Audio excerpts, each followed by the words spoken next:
I arrived at the Dragon Vein entrance and found that the Fu family had completely taken it over. They'd built new buildings around it, set up patrol teams, and even had guards standing watch at the entrance. They were clearly taking this place very seriously. Their patrols spotted me almost immediately. Every one of them had some kind of high-tech radar watch on their wrist, and the moment I showed up without one, all their devices started beeping like crazy. I had to admit, I was a little surprised. Fu Yinglong really went all out with the security here. I didn't bother talking to them. I flicked out some of my innate true energy, splitting it into over a dozen streams aimed at the guards. They screamed, and someone yelled to warn the people deeper inside. A sniper tried to shoot at me, but I crushed him with my spiritual pressure. 10 seconds later, every one of them, a few dozen people, was dead on the ground. They were all just low-level fighters. They never stood a chance. I landed with Li Huai and told him to stay back. From the entrance, I could see over a dozen figures flying out, all grandmasters. This was going to be a real fight, and Li Huai would die instantly if he got caught up in it. Their leader, an old man, demanded to know who I was. I just smiled and asked him since when the Forbidden Palace belonged to the Fu family. That made him angry. He tried to crush me with his spiritual pressure, but it didn't work. I could see the shock on his face when he realized my level was higher than his. He offered to let me leave peacefully. Smart move on his part. He knew that even with their numbers, killing a peak grandmaster would cost them dearly. But I wasn't here to walk away. I taunted them, told them to come at me all at once and stop wasting my time. They attacked together, combining their spiritual pressure. It actually pushed my range down to just 3 meters, even at full power. But the moment I released my mist form innate true energy around my body, their pressure meant nothing to me. I used the swimming dragon step and shot toward them like a blur. Their leader sensed something was wrong. He was right to worry. I reached one of their weaker grandmasters and hit him in the head with my 8 trigrams palm. His skull caved in instantly. 3 seconds later, I'd already killed a second one the same way. They panicked and huddled together in a defensive circle around their 3 strongest fighters. That was a mistake. I formed 10 drops of innate true liquid on my fingertips and launched them with penetrating force. They put up a thick wall of energy to block me, but my attacks punched straight through it like it wasn't even there. 6 grandmasters dropped dead.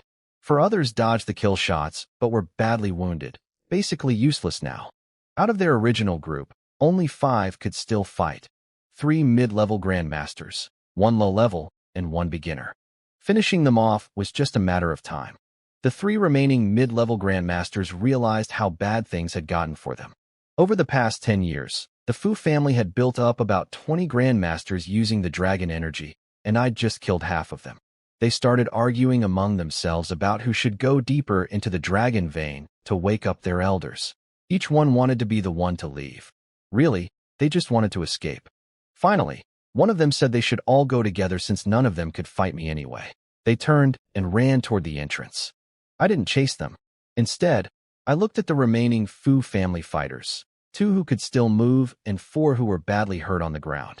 I offered them a deal. Tell me what's going on inside the dragon vein, and I'd spare their lives. One of them, a middle-aged man at the beginner grandmaster level, agreed to talk. The other one called him a traitor, so I killed that one on the spot. The man told me useful things. Only grandmasters could enter the dragon vein. Besides the 3 who just ran in, there were 3 elders still inside. He didn't know Fu Yinglong's exact level since the old man had been in deep training for a long time. The 2nd and 3rd elders were probably at peak grandmaster or half step above. He also said the prisoners from the 4 great families had mostly stopped resisting after some were killed in the early years. And dragon energy only speeds up training. The real cultivation still uses spiritual energy. When he finished answering, I asked him a trick question about how many hairs are on a cow. He answered, a whole body of hair. I told him he was wrong. A cow has however many hairs I decide it has. Before he could respond, I put a finger through his skull. His answer didn't satisfy me, so he couldn't live. I finished off the 4 wounded ones too. I told Li Huai to follow behind me, but to run if things went bad. Then I flew into the entrance. It was a long underground tunnel, well built, with stone steps and brick walls lined with lamps. The old oil lamps had been fitted with battery-powered bulbs. I estimated I was at least 300 meters underground, and the passage kept going. Ancient emperors must have spent enormous resources building this. After flying for about 2 minutes, the tunnel opened up and I saw it. A massive underground cave with a golden lake in the center.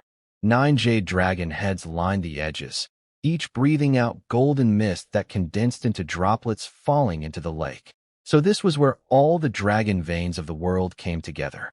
I spotted the 3 grandmasters who had fled. They were on the far side of the lake, standing near a small opening just big enough for one person. Strangely, I didn't see any of the imprisoned people from the 4 families anywhere. They noticed me too. I pulled out my black iron spear and flew at them. They scattered, but it didn't matter. Their speed was laughable compared to mine. I ran them down one by one, killing each with a single spear strike through the head. Then a voice boomed from inside the small tunnel. "You dare cause trouble at the dragon vein." A beam of energy shot at me. I blocked it with my spear, but the force pushed me back slightly.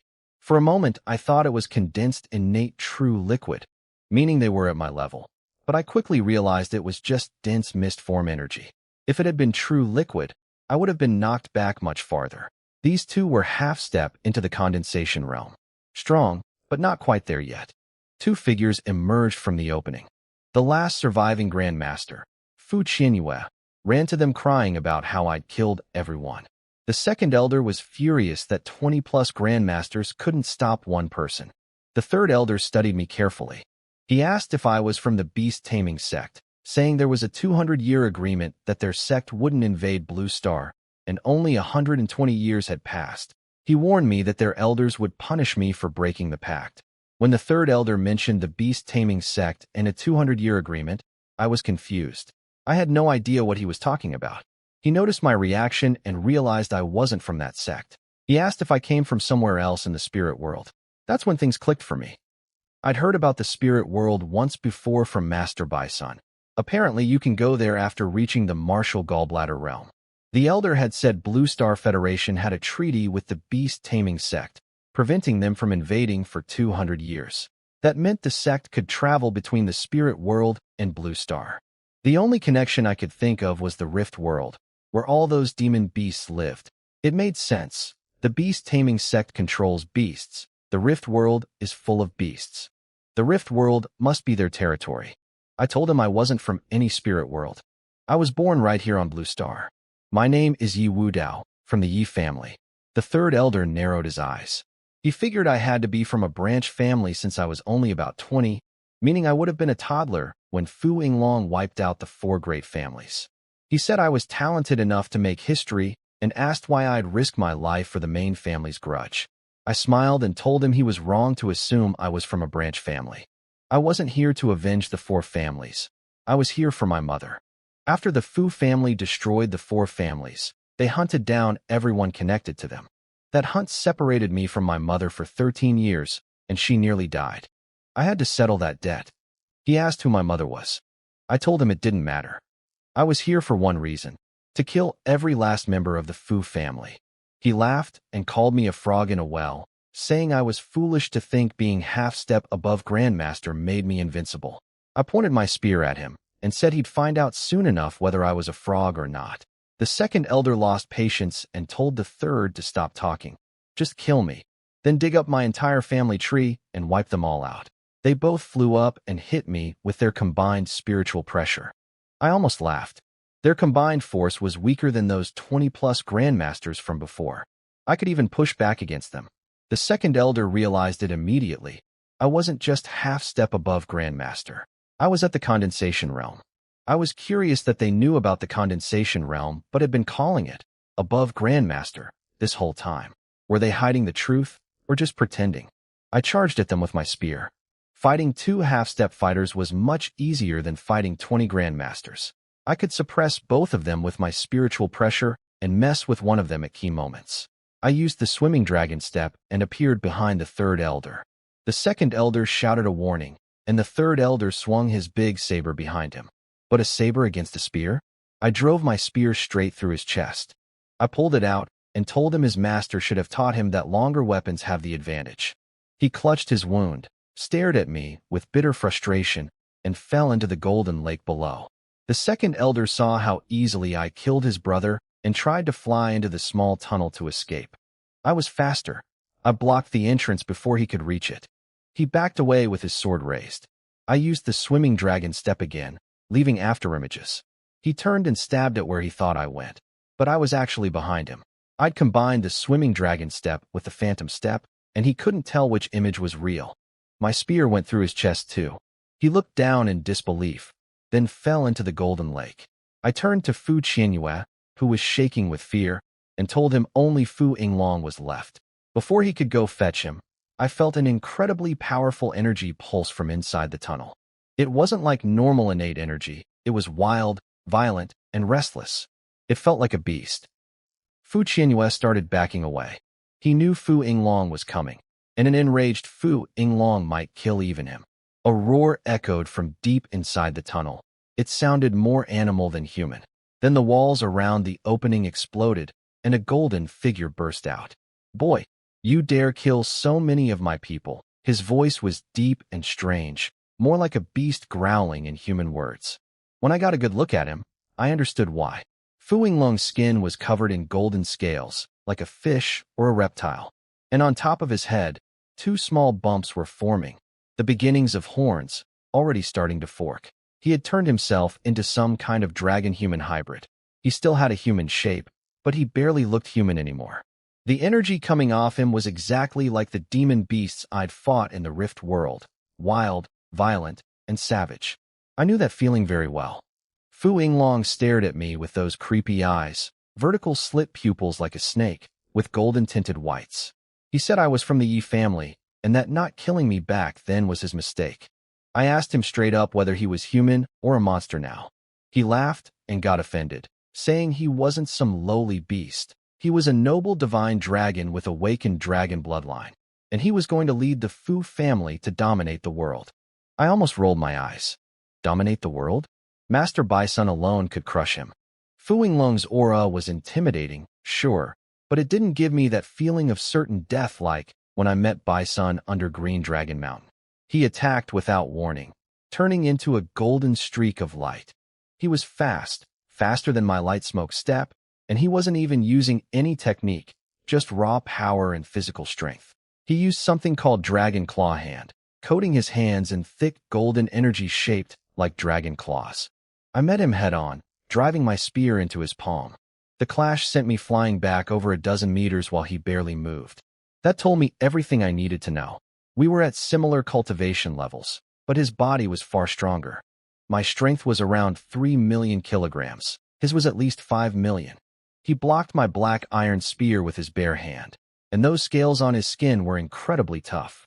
He was surprised too. He realized I wasn't just at the beginner condensation level.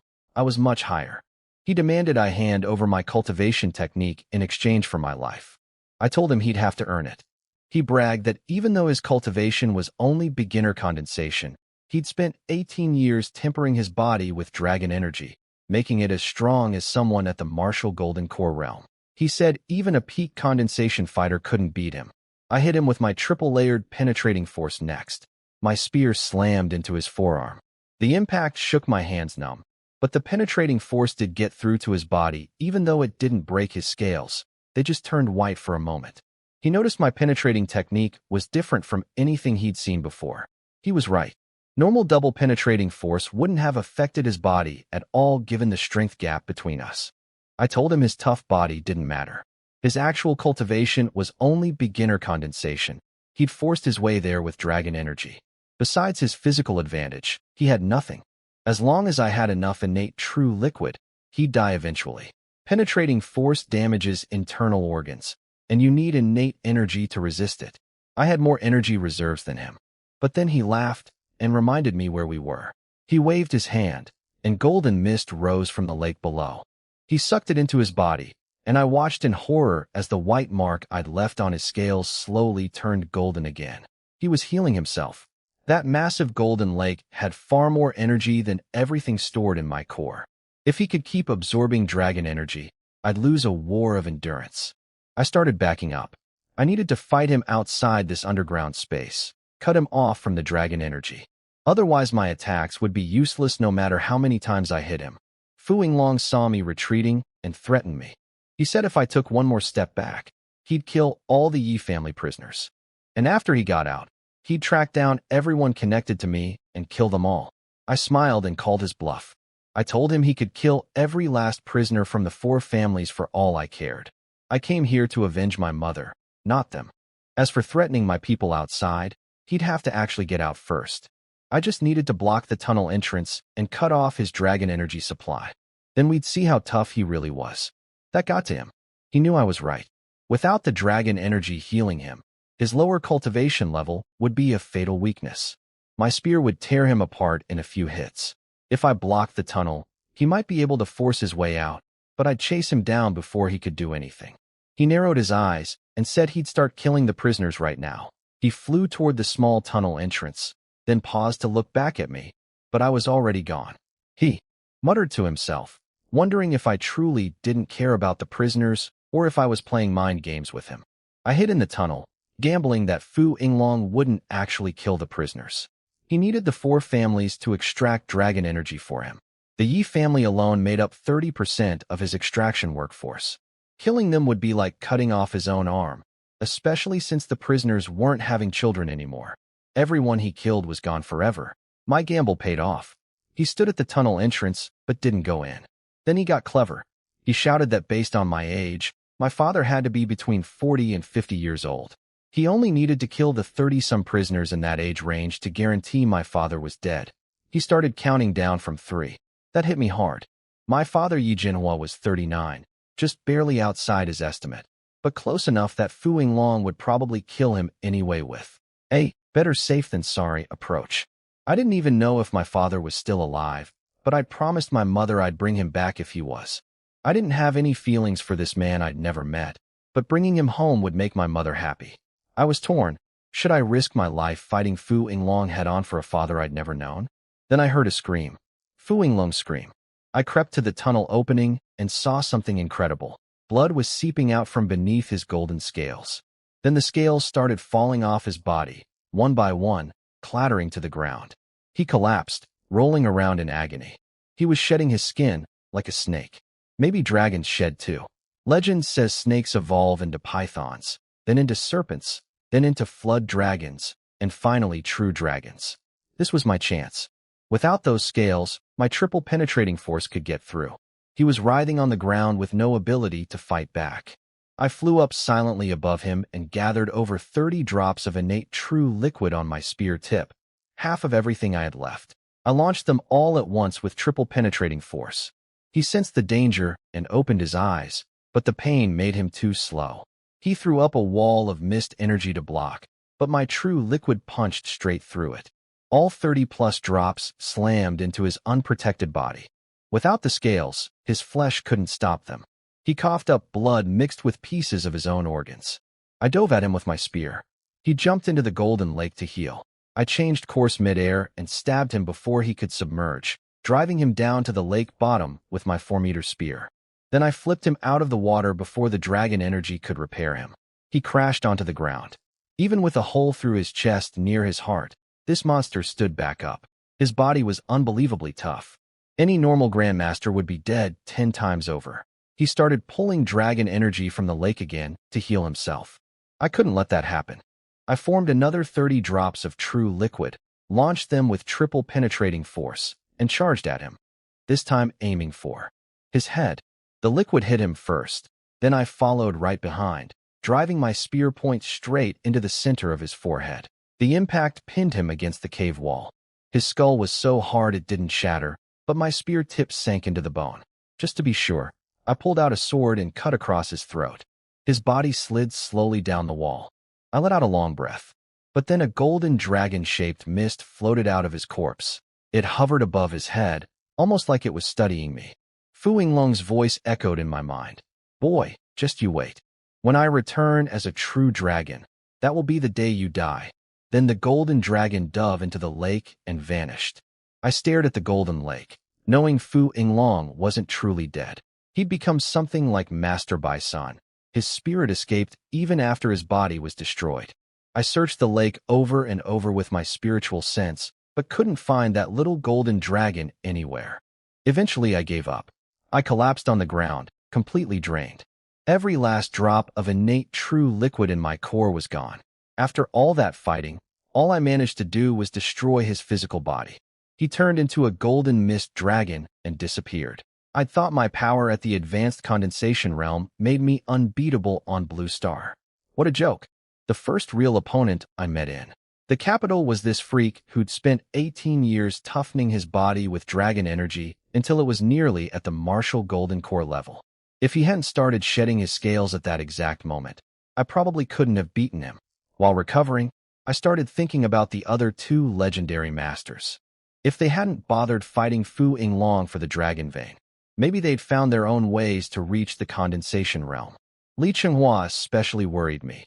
He'd created the myriad law sect specifically to find breakthrough techniques. After 30-plus years, he could easily be at peak condensation or higher. I decided I couldn't go after the myriad law sect until I reached peak condensation myself. After about 10 minutes, my energy was restored. I noticed the small tunnel and wondered why the prisoners inside hadn't reacted at all during the fight. I walked through and found another massive underground space. In the center was a huge formation array casting white light downward. A channel on the floor carried golden liquid from the lake outside. When the light hit the liquid, it turned into mist. That's how they extracted dragon energy. Then I saw them. Lining the walls were huge black containers, like shipping containers, each one connected to the formation's light. I opened the first one, and the smell hit me, a terrible stench of waste and rot. Inside were people, skin and bones, filthy, with matted hair mostly white from age. Their shoulder blades were pinned with thick meteorite iron nails, chained so they could barely move half a meter. They couldn't even lie down to sleep. I cursed out loud. These people had been treated worse than animals. I pulled out my black iron saber to cut their chains. The moment they saw the blade, they begged me not to kill them. 18 years locked in total darkness, and they still wanted to live. The human will to survive is something else. I told them I was here to rescue them, then started cutting chains. The meteorite iron was tough. Only my black iron saber could cut through it. Even worse, the iron nails in their shoulder blades had fused with their flesh over the years. It was horrifying. I freed the first group, about 20 people from the Hu family. They didn't know where the Yi family members were kept since each family was locked in separate containers. I called Li Huai to come inside, then started opening container after container. With each one I opened, my heart sank lower. I rescued over 40 Yi family members, but none of them were my father, Yi Jinhua. I opened the last container and asked immediately if anyone was Yi Jinhua. Silence. Then an old man looked at me. I asked if he was Yi Jinhua. He shook his head. I'm not Jinhua. Jinhua didn't make it. He died 3 years ago. I'm his father, Yi Daoming. I went quiet. All this fighting, all this effort to rescue people, and in the end, it was for nothing. My father was already dead. I looked at the old man and said softly, Grandfather, I'm Yi Jinhua's son. My name is Yi Wu Dao. I didn't have any real bond with the Yi family, but their blood ran in my veins. Calling him grandfather felt right. This wasn't the Yi family from Yi Jinshan's side that had given me trouble. These people meant me no harm. If not for the Fu family's massacre, I might have grown up as a pampered young master. Grandfather's eyes filled with cloudy tears. All he could manage was, good, good. Behind me, I heard Li Huai crying. He was on his knees in front of an old man, kowtowing over and over, calling out, Father. His father stroked his head and murmured, Little Huai, you're alive. That's enough. That's enough. I sighed quietly watching them. Li Huai's father was surrounded by the aura of death. He didn't have long, but at least Li Huai got to see him one last time. That was more than I got. I never even saw my own father's face. I couldn't move these people right away. After 18 years trapped in those boxes, their bodies were too weak. They needed time to stretch before they could walk the several-kilometer-long tunnel out of here. While waiting, I talked with Yi Kailan, one of the elders. He told me my father Yi Jinhua died 3 years ago. Yi Mingyuan's father died 5 years ago. When Fu Yinglong took over 18 years ago, he killed all the grandmasters from the 4 families and dragged everyone else down here. Over 1,000 people, both main and branch family members. Now fewer than 300 were left. 3/4 had died during captivity. The younger ones with lower cultivation died first because the dragon energy extraction drained their life force. The Fu family fed them once a day and cleaned the containers once a day too, not out of kindness, but to keep them alive longer. In the early years, 2 plagues broke out from the filth, killing many, so the Fu family started cleaning more often. I asked Yi Kailan why Fu Yinglong could directly absorb dragon energy from the Golden Lake when supposedly only the 4 families could extract it, and how had he turned into that golden dragon after I killed him. Yi Kailan asked if Fu Yinglong had golden scales. When I confirmed it, he took a sharp breath. He explained that Fu Yinglong had managed to fuse a trace of divine dragon bloodline into himself. Each time those scales shed, the bloodline grew stronger. Once the scales fully shed and the dragon-like features disappeared, it would mean the bloodline was complete. By killing Fu Yinglong's body, I'd actually let his dragon bloodline protect his soul. Now he was hiding in the dragon pool, absorbing energy. Given enough time, he could become an actual dragon. This blew my mind. Yi Kailan explained that the 4 families could extract dragon energy precisely because they carried divine dragon bloodline. The so-called dragon veins in the earth existed because a drop of divine dragon blood once fell on this land long ago. The 4 families' ancestors happened to live where it landed and absorbed some of it. Ancient emperors later built this underground gathering place to consolidate the dragon energy, and some even tried absorbing it themselves, but they all failed and became half-dragon monsters who died during the shedding process. One ancestor from the 4 families did succeed over 1,000 years ago and ascended to the spirit world. I asked what we could do. Could we destroy the formation array? Yi Kailan said it was built by an ancient imperial advisor using a lost technique from the Chiman Duanjiao arts. Without someone who knew that art, it couldn't be broken. The only option was to drain the dragon pool dry, so Fu Yinglong's spirit had nowhere to hide. That sounded nearly impossible. The pool held almost 1,000 years of accumulated dragon energy, and these weakened prisoners couldn't absorb much in their condition. But Yi Kailan said this was actually an opportunity for me. If I could absorb dragon energy fast enough, I might beat Fu Yinglong to it. He could even teach me the technique. He warned me that some people with thin dragon bloodline absorb slowly, but it was worth trying. If I succeeded in forming a complete divine dragon bloodline, my physical body would become incredibly powerful. I asked if it would conflict with my regular cultivation. He said no. The dragon control art just activated the bloodline to help absorb dragon energy. It wasn't a cultivation technique. I'll admit, I was envious of Fu Yinglong's body. He was only at beginner condensation, yet his physical strength had me completely stuck. And his bloodline wasn't even complete.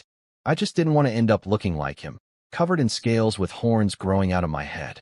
But Yi Kailan said the dragon transformation only happens at a certain stage, and once the bloodline is complete, the body goes back to normal. So as long as I was careful, I'd be fine. He whispered the technique to me, the dragon control art.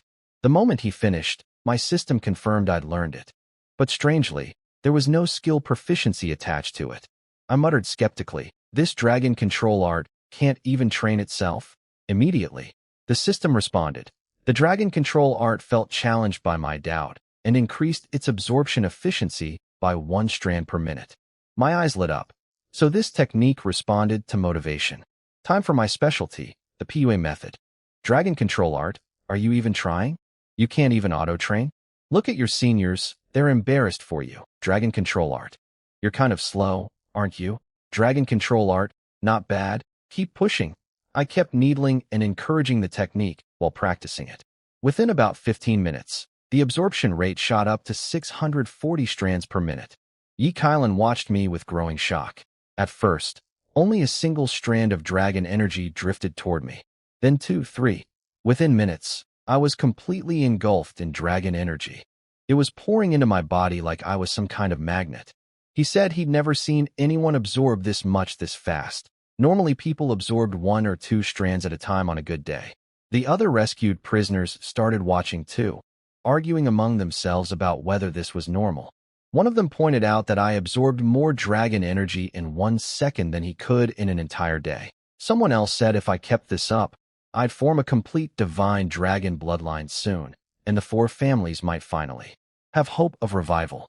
Another said I could probably revive the 4 families just with my fighting power alone, dragon bloodline or not. I kept training the dragon control art while ignoring the chatter around me. The dragon energy didn't flow into my meridians or core. It moved through my flesh and muscles. It felt amazing, completely painless. But I'd seen Fu Yinglong screaming during his skin shedding, so I knew this wasn't all sunshine. Nothing in this world is perfect, except maybe my martial self-improvement system. As more dragon energy built up, faint golden streaks started appearing in my muscles. When I opened my eyes, I saw massive amounts of dragon energy swirling around me, still drilling into my body. Even though I'd stopped actively cultivating, Yi Kailan was amazed. I just told him my dragon bloodline must be very pure. I wasn't about to explain the self-training system. I hadn't even told my mother about that. I called Li Huai over and gave him instructions. I'd killed every Fu family grandmaster in the Forbidden Palace, but I didn't know if they had more elsewhere. I told him to take my gold demon slayer badge and bring guards to protect the dragon vein entrance. I also told him to call Wu Yihai on my phone and have him bring supplies to set up a temporary shelter down here. Li Huai told me the gold badge didn't work in major cities like the capital. The demon slayers here answered only to headquarters. So I told him to just have Wu Yihai handle the supplies. Wu Yihai arrived quickly with his people and plenty of supplies. I told him my father had died 3 years ago, but I'd found my grandfather. When he asked how to break the news to my mother, I told him to just tell her the truth if she asked. I couldn't leave right now. She probably already suspected the worst. 18 years is a long time, and the chances of my father surviving were always slim. She'd just been holding on to hope. Wu Yihai looked at the 200 or so remaining prisoners, all old, sick, or crippled, and asked how long we'd be staying. I told him to set up simple toilets in the formation room and have someone haul waste out daily. That's what the Fu family did, and it was the best option underground. Before he left, I grabbed him and warned him to be careful. If anything felt wrong, he should bring all the Wu family people down here immediately, including my mother. That night, Li Huai brought back intelligence. News of my attack on the Forbidden Palace had spread. The Fu family's enemies were swarming them, so they wouldn't be coming after us.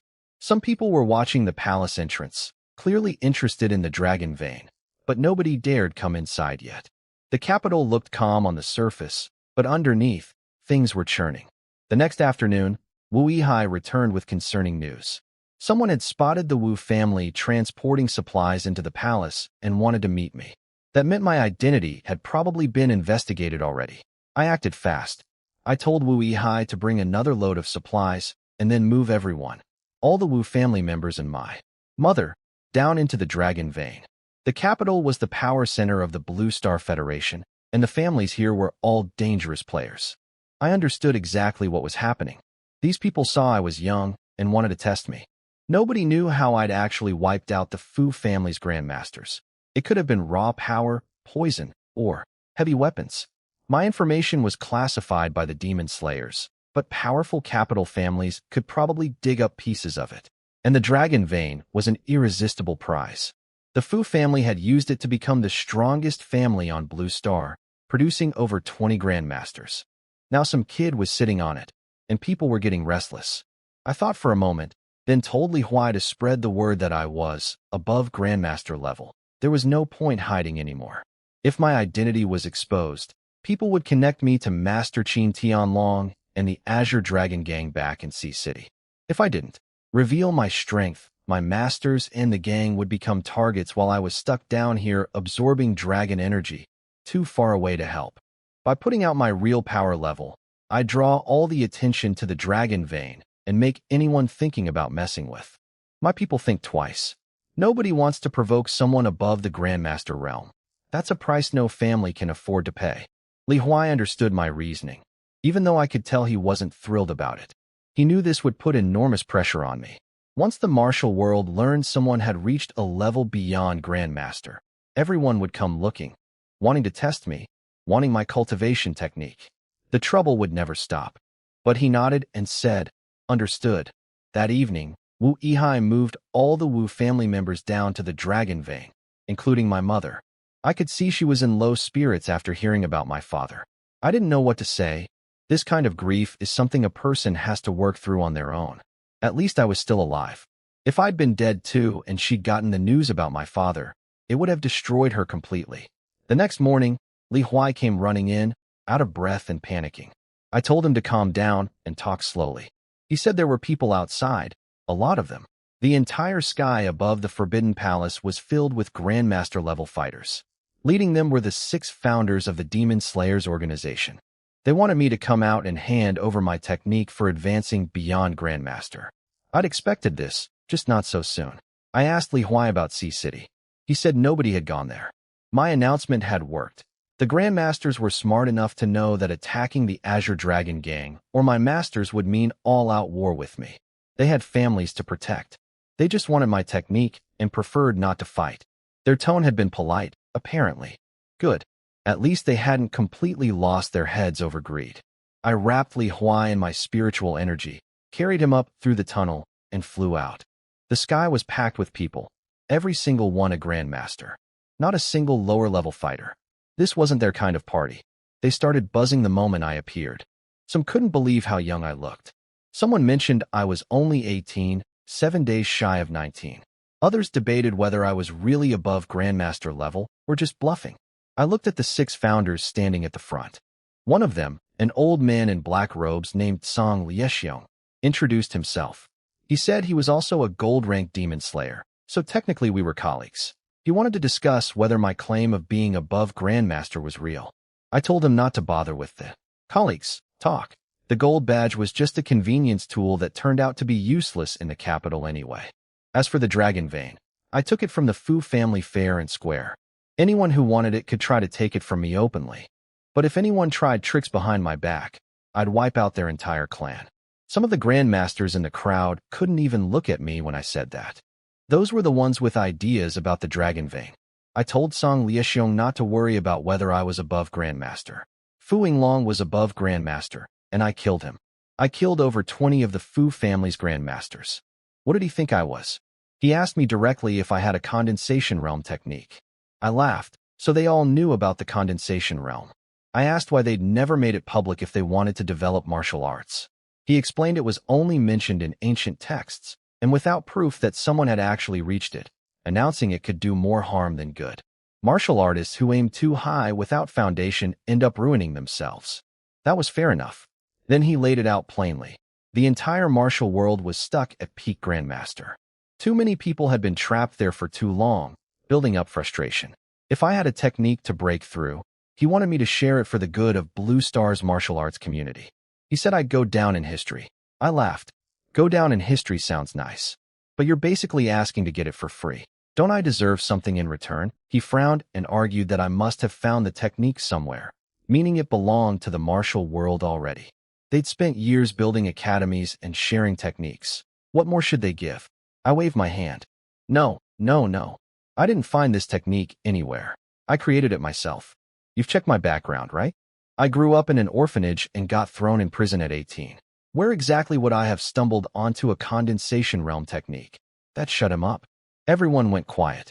The idea that someone could create their own technique, that was the stuff of legends, like Zhang Sanfeng. Someone from the crowd shouted, "What do you want?" I smiled. I told them I didn't need cultivation resources. My talent spoke for itself, and I had the dragon vein now. I didn't need money either. What would a condensation realm fighter do with cash? Since you all want to learn my technique, calling me master shouldn't be too much to ask, right? Dead silence. Then someone shouted, "That's it? That's simple." I nodded. That's simple. One person bowed and called out, "Master." Then another. Then another. Soon the word was echoing across the sky above the Forbidden Palace. Hundreds of Grandmasters calling me master. I stood at the entrance of the Dragon Vein, listening to it all with a smile. Then I looked at the 6 Demon Slayer founders. You 6 don't want to learn? They looked at each other, frowning. Finally, with no other choice, all 6 of them bowed together and said in unison, "Master." I laughed and told them all that since they'd called me master, I'd share my technique right now. I said my technique was called the Myriad Fusion Art, created by combining multiple martial arts into one. But there was a catch. To practice it, you first had to master the Chaos Origin Art. Without it, the conflicting energies would tear your body apart. The whole sky went silent. Then someone shouted that I was messing with them. I formed a drop of innate true liquid in my palm and stared the man down. "Is that how you talk to your master?" He backed away and hid behind the others. I told the crowd to think before speaking. My temper was short, and if someone pushed me too far, I'd kill their entire family. To prove my point, I fired the true liquid into the ground with double penetrating force. The explosion left a hole over a meter wide and impossibly deep. That settled the question of whether I was above Grandmaster. Then I told them something even bigger. This technique could go beyond the condensation realm all the way to the martial golden core realm. Some of them recognized that name from ancient texts. The crowd erupted in discussion. Someone mentioned that golden core masters could live over 1,000 years. Others brought up the spirit world and the beast-taming sex treaty. It turned out most grandmasters already knew about the rift world and the beast-taming sect. It wasn't exactly a secret in their circles. When they calmed down, I recited the entire myriad fusion art from start to finish, one time only. I wasn't worried about giving it away because the foundation was the chaos origin art, and nobody could practice that. Throughout history, not a single person had succeeded. I only managed it because my system controlled the conflicting energies inside my body. These grandmasters were sharp, though. They quickly identified over 10 different martial arts woven into my technique. The limitless art, the sea-swallowing art, the northern darkness divine art, and more. They could see it was a genuine fusion, not something I'd made up on the spot. Some of them even sensed the path to the condensation realm within the technique. I was actually impressed by their analysis. Then someone politely asked how the chaos origin art actually worked. I told them honestly, I didn't know why they couldn't practice it. For me, the two types of energy just ran through my body without interfering with each other. But to prove it was real, I held out both hands. My left hand formed true liquid from the myriad fusion art, a complex mixture of different energy types. My right hand formed true liquid from the Tai Chi Heart Sutra, pure, but with a distinct yin-yang quality. Two completely different energies, coexisting in one body. I held them there for about 5 seconds and asked if they understood now. After a long pause, someone sighed and flew away. Then another. Then more. Every single one of them had studied the chaos origin art before. They all knew what it was supposed to do, and they all knew nobody could make it work because having two conflicting energies inside your body was fatal. Seeing me actually do it just confirmed one thing in their minds. I was physically unique. If everyone fails except one person, that person must be special. They left one by one, sighing about wasting their time and accidentally becoming someone's student for nothing. Some muttered about going home to study the chaos origin art more, though they'd already spent decades on it without results. In a quiet corner, I noticed a white-robed old man watching me before leaving. He murmured something about needing to find a different technique. I filed that away in my memory. I turned to the 6 Demon Slayer founders.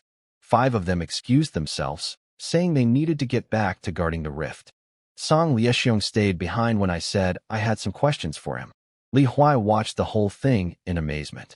He'd expected a bloodbath today, me killing a few people to scare the rest into submission. Instead, I'd solved everything without a single fight. I gave away a technique nobody could use, and got hundreds of grandmasters to call me master in the process. Song Liexiong walked over and said he already knew what I wanted to ask, the spirit world and the beast-taming sect. I told him I had more questions than just those. My first question was why Blue Star's martial arts techniques had been lost. He said it had nothing to do with Blue Star itself. All the rumors floating around were wrong. The real reason was that the spirit world didn't want us advancing that far. That caught me off guard. He explained that the spirit world was overcrowded and running low on resources. A martial golden core fighter could live over 1,000 years, and after ascending to the spirit world, they'd consume spirit world resources. Blue Star wasn't the only world connected to it either. There were other realms too. So about 3,000 years ago, the spirit world cut off our world.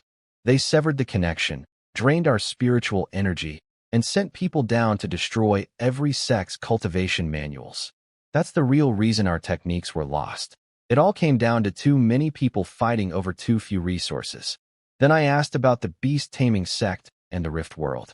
Song Liexiong held his hands one above the other to explain. The bottom hand was our world, the top was the spirit world. To travel between them, you had to tear through space and survive something called void turbulence, which destroys your body in less. You're at least martial golden core level. The rift world was different. It wasn't our world or the spirit world.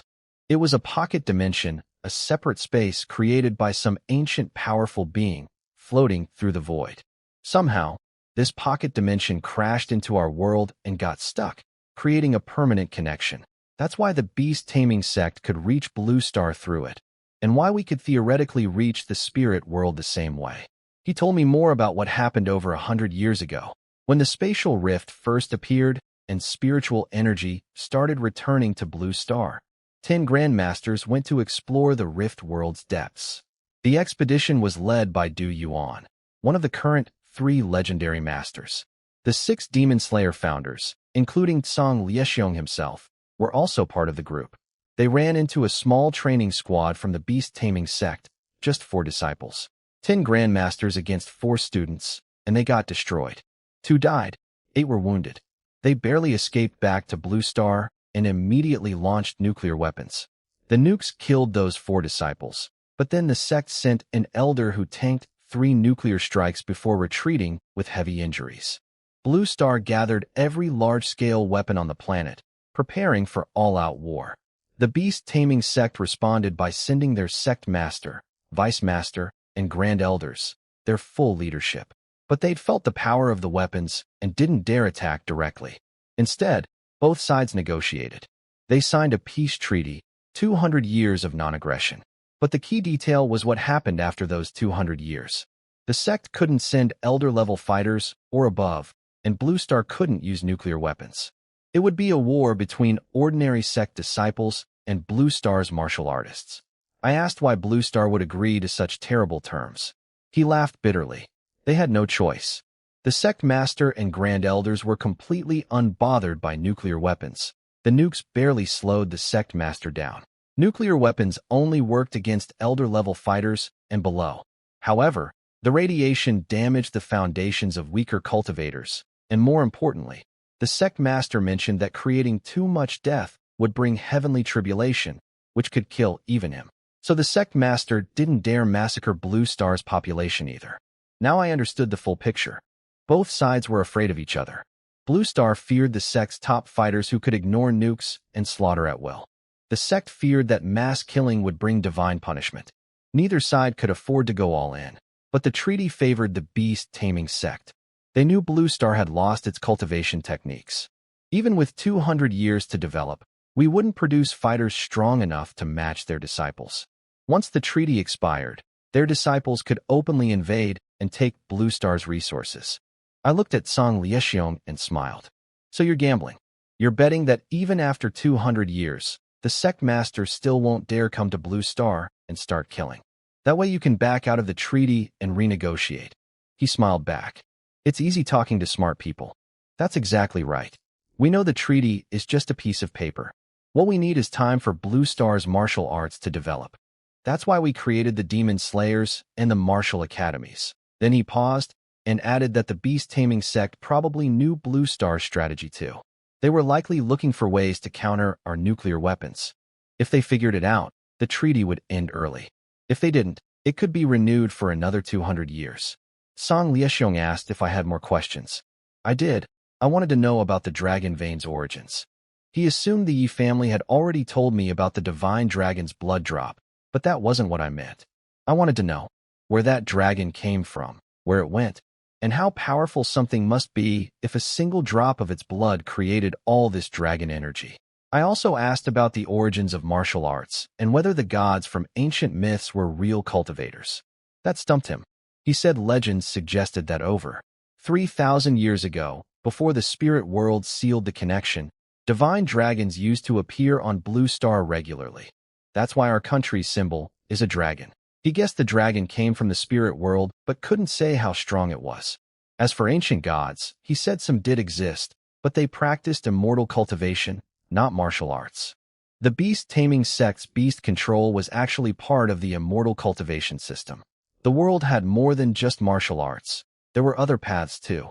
The Chaos Origin Arts creator, the Chaos Origin Immortal, was an immortal cultivator. That's why the martial world had always considered it an immortal cultivation technique, not a martial one. He paused and said my success with it might change that view. His answers were mostly vague, but before leaving, he mentioned something useful. He told me to visit Chaos Origin Mountain, where the Chaos Origin Temple stood, the Immortals' old training ground. The Chaos Origin art was carved on a stone tablet outside the temple. But there was a second tablet covered in strange, non-blue star writing that nobody could read. Since I'd mastered the Chaos Origin art, maybe I could understand it. That actually interested me. I told him I'd check it out when I had time. After he left, I headed back underground with Li Huai. Back in the dragon vein, I got straight to training. Everything had been resolved smoothly, no blood spilled, questions answered, and nobody would dare bother me for a while. My top priority was draining the dragon pool before Fu Yinglong could absorb enough energy to become a real dragon.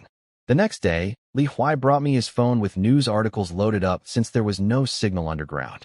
The headlines were all about me. Blue Star's first condensation realm fighter, only 18, and the legendary Martial Saint body, and the Chaos Origin art confirmed real, requires special physique. The Demon Slayers were clearly behind this publicity campaign. Song Liexiong had told me they needed someone to inspire the martial world, and I was their poster boy now. I didn't mind. I'd already planned to go public, and the attention would keep troublemakers away.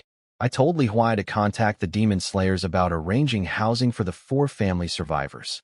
Having all these people crammed underground made no sense now that the danger had passed. I told him to remind them that since they'd used me for propaganda, they owed me something in return. That afternoon, the capital's Demon Slayer commander came personally with a team. He was a mid-level grandmaster, more than enough to protect the weakened 4 families and the Wu family. No peak grandmaster in their right mind would pick a fight with me, and there were only a handful on all of Blue Star anyway, 6 of whom were the Demon Slayer founders themselves. By evening, everyone was moved out. Li Huai left too, to help settle the 4 families. I was alone in the dragon vein. I threw myself into training the dragon control art. 10,000 repetitions. 100,000. No rest. 3 days later, my first skin shedding hit. The pain was indescribable, not life-threatening, just pure agony that drove me half insane. When it was over, I saw small scales on my body. The dragon transformation had begun, though not as severe as Fu Yinglong's. My scales were still tiny, and the bumps on my head hadn't forked yet. 7 days later, the second shedding. Golden light started appearing on my skin. 2 weeks later, the third shedding. My flesh turned golden yellow, and the horns on my head started branching. 1 month later, the fourth shedding. I felt my physical strength leap to a completely new level, martial golden core body. In 1 month, I'd matched what took Fu Yinglong 18 years. I looked at the dragon pool and muttered, "Let's see who absorbs faster, Fu Yinglong." 6 weeks in, the 5th shedding. Golden streaks appeared in my blood. 2 months, the 6th shedding. The gold in my blood grew deeper, and actual horns grew from my head. 3 months, the 7th shedding. My fingers started elongating into claw-like shapes, like an eagle's talons. I couldn't help wondering, am I actually turning into a dragon? That same month, I broke through to peak condensation realm. Martial golden core was just 1 step away. 5 months in, my 8th shedding hit. This one was different. The pain was worse than all 7 previous times combined. Just before I blacked out, I thought I saw something growing from my tailbone. Then I lost consciousness completely. When I woke up, my body was covered in large, brilliantly glowing golden scales. I felt an incredible power inside me, unlike anything before. But when I stood up, something was wrong. My feet had turned into dragon claws, sharp and long, piercing right through my shoes into the ground. Then I heard a faint sound behind me. I turned and froze. I had a tail, over 1 meter long, thick and muscular, slowly swaying back and forth. I'd basically turned into a dragon. The only human features left were a vague hand shape beneath the claws, and my face, still my hair, just with horns on top. My system chimed in with a notification. The Tai Chi Heart Sutra had reached full mastery, and the Chaos Origin art could now fuse my existing techniques. I merged the Myriad Fusion art with the Tai Chi Heart Sutra. The fusion added 500,000 to the base proficiency, bringing it to 800,000. I needed 1 million to unlock the technique beyond martial golden core. That meant I still needed about 10 more fusible techniques. The Myriad Law Sect was definitely on my to-do list. After adjusting my training rates, I calculated I could max out the Myriad Fusion art in about a week. As for reaching martial golden core, I needed 400 million realm experience points. At my current rate, that was about 40 days. What really bothered me was my appearance. Yahello had said I'd return to human form once the bloodline was complete, but I kept looking more and more like a dragon with no sign of changing back. 1 month later, while absorbing dragon energy, my whole body started itching intensely.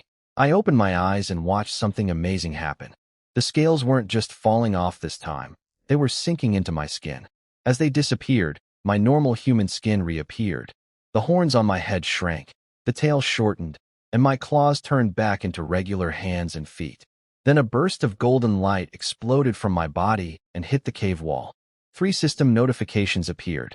I'd successfully condensed a divine dragon bloodline, gaining a state called Dragon Transformation. The 1% dragon bloodline permanently doubled my physical strength. The dragon transformation could be activated at will for another doubling on top of that.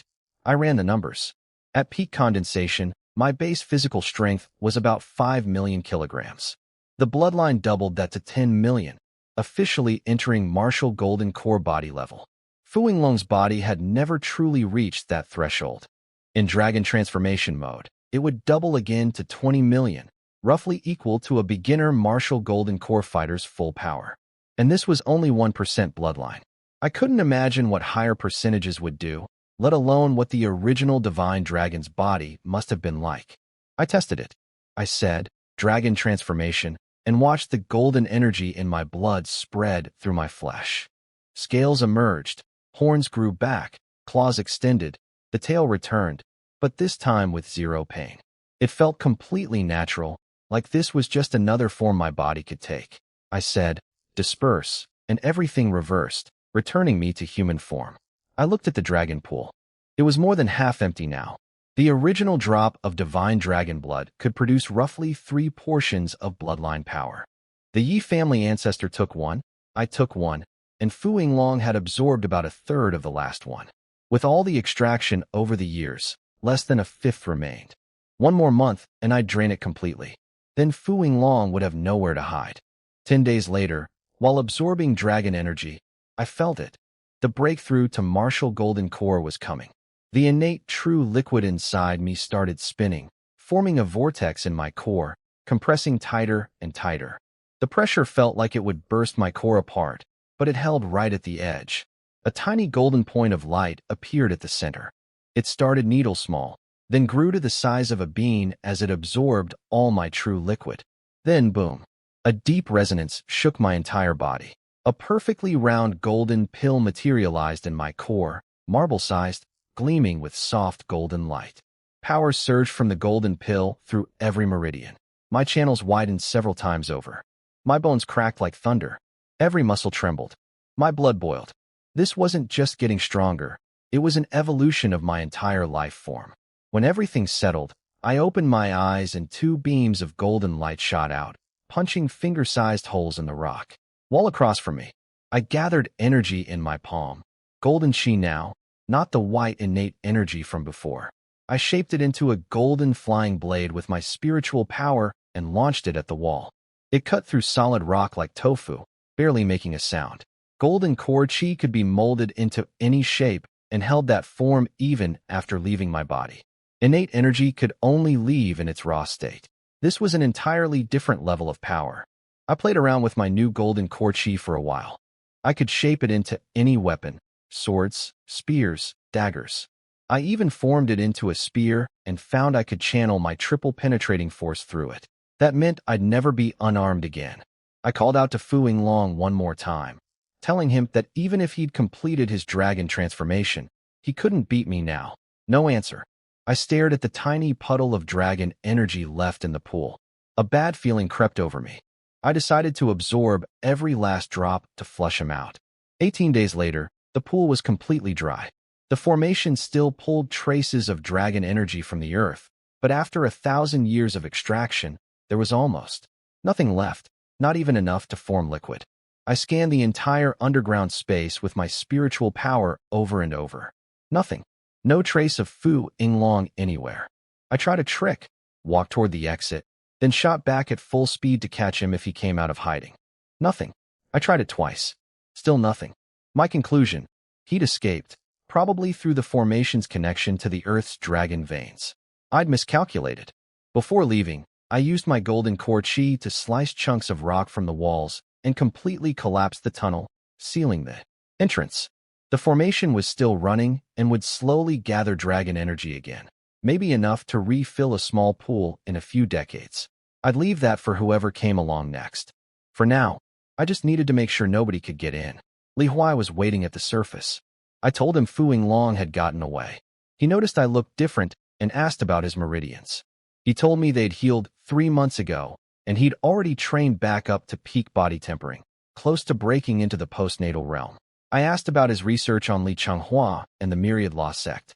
He said information was scarce, much scarcer than what he'd found on the Fu family. Li Changhua hadn't appeared publicly in nearly a decade.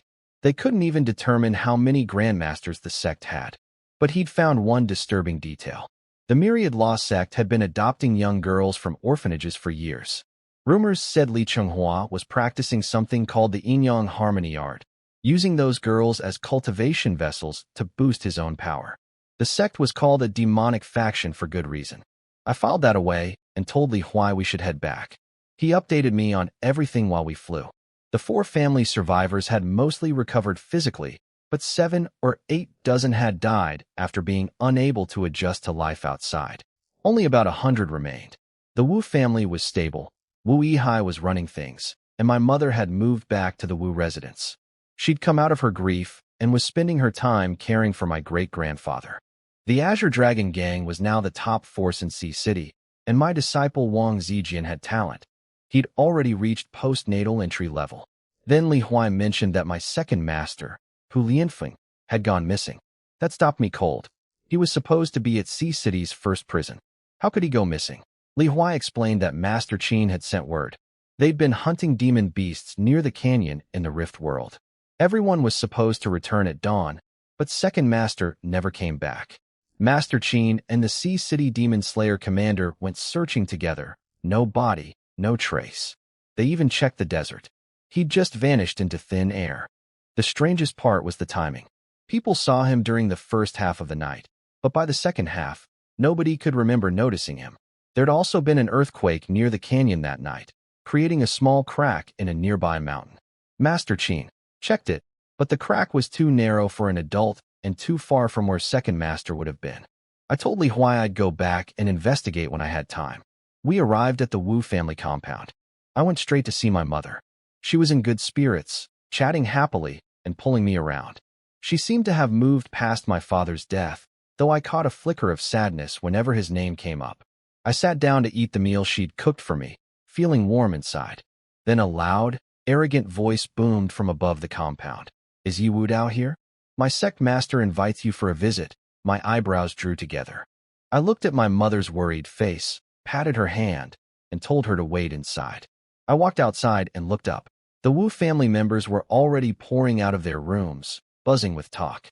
Ever since my name had spread, nobody dared disrespect the Wu family. Business had doubled in recent months. So who had the nerve to show up and make demands like this? People were whispering that the only group bold enough to challenge me was the Myriad Law sect. But even so, I was supposed to be the strongest person on Blue Star. Coming here with that attitude was practically begging to die. I looked up at the middle-aged man floating above the Wu family compound. His arrogant tone annoyed me. I told him his sect master should have taught him some manners when asking someone for a meeting. Then I slammed him out of the sky with my spiritual pressure, cratering the courtyard floor. He couldn't move under my power. He said he was an elder of the Myriad Law sect, and that his sect master wanted me to visit Myriad Law Mountain. I put my foot on his head and asked him if he understood what the word invite meant. He kept repeating his message like a robot, then threatened that his sect master wouldn't forgive me. He added that I shouldn't think the condensation realm made me invincible. That caught my attention. I eased the pressure slightly and asked if his sect master was also at the condensation realm. He said no. His sect master was stronger than condensation. I rolled my eyes. He was just trying to scare me. Then I sensed someone else watching from a distance. I told them to come out, that sending a grandmaster to test me was pointless. A figure in black silk robes appeared, an old man who flew toward us. He looked at his elder pinned under my foot and said I was being disrespectful to his people. Li Changhua, the sect master of the Myriad Law sect. I'd heard plenty about him. He said he'd wanted to find me earlier, but had been in closed-door training. We'd both come out on the same day. He called it fate. I told him it was convenient, since I would have gone looking for him soon anyway. We had accounts to settle. I stomped down and killed the elder right in front of him, then shouted for all the Wu family members to get inside. Li Chunghua frowned. He said he'd only come to discuss cultivation techniques, and killing his man in front of him was disrespectful. He asked what grudge we could possibly have. I told him we had no personal history, but he had unfinished business with my master. He knew about all three of my masters from his investigation: Qin Tianlong, Hu Lianfeng, and Zhang Hanquan. He dismissed them all as nobodies he'd never crossed paths with. I smiled and told him some things had been buried for years. My second master, Hu Lianfeng, was actually a registered disciple of the carefree sect's technique-passing elder. Registered disciples weren't recorded in official documents, so he'd never have found that connection. His eyes lit up with understanding. He realized I was the carefree sect's successor, here to settle old debts. I confirmed it. I'd learned the carefree technique and taken Hu Lianfeng as my master, so the grudge was mine to carry now. He laughed and said in that case, there was nothing left to discuss. He'd planned to learn the chaos origin art from me, but since I was a remnant of the carefree sect, he couldn't let me live. Golden chi exploded from his body and pressed toward me. Martial golden core, I blurted out. I hadn't expected this. First Fu Yinglong at condensation, now Li Chunghua at golden core. My first master had told me Peak Grandmaster was the strongest on Blue Star. How wrong that turned out to be. Li Chunghua smiled and said my perception was sharp. But then he corrected me. He wasn't at martial golden core. He was at the authentic golden core realm from the immortal cultivation system. He mocked everyone for only studying martial arts when immortal cultivation existed. That clicked instantly. He'd abandoned martial arts after hitting its ceiling and switched to immortal cultivation. He'd found an immortal technique somehow, but then he noticed something was off. His golden core chi wasn't affecting me at all. His eyes widened as he realized I was also at golden core level. I released my own golden core chi and blasted his away.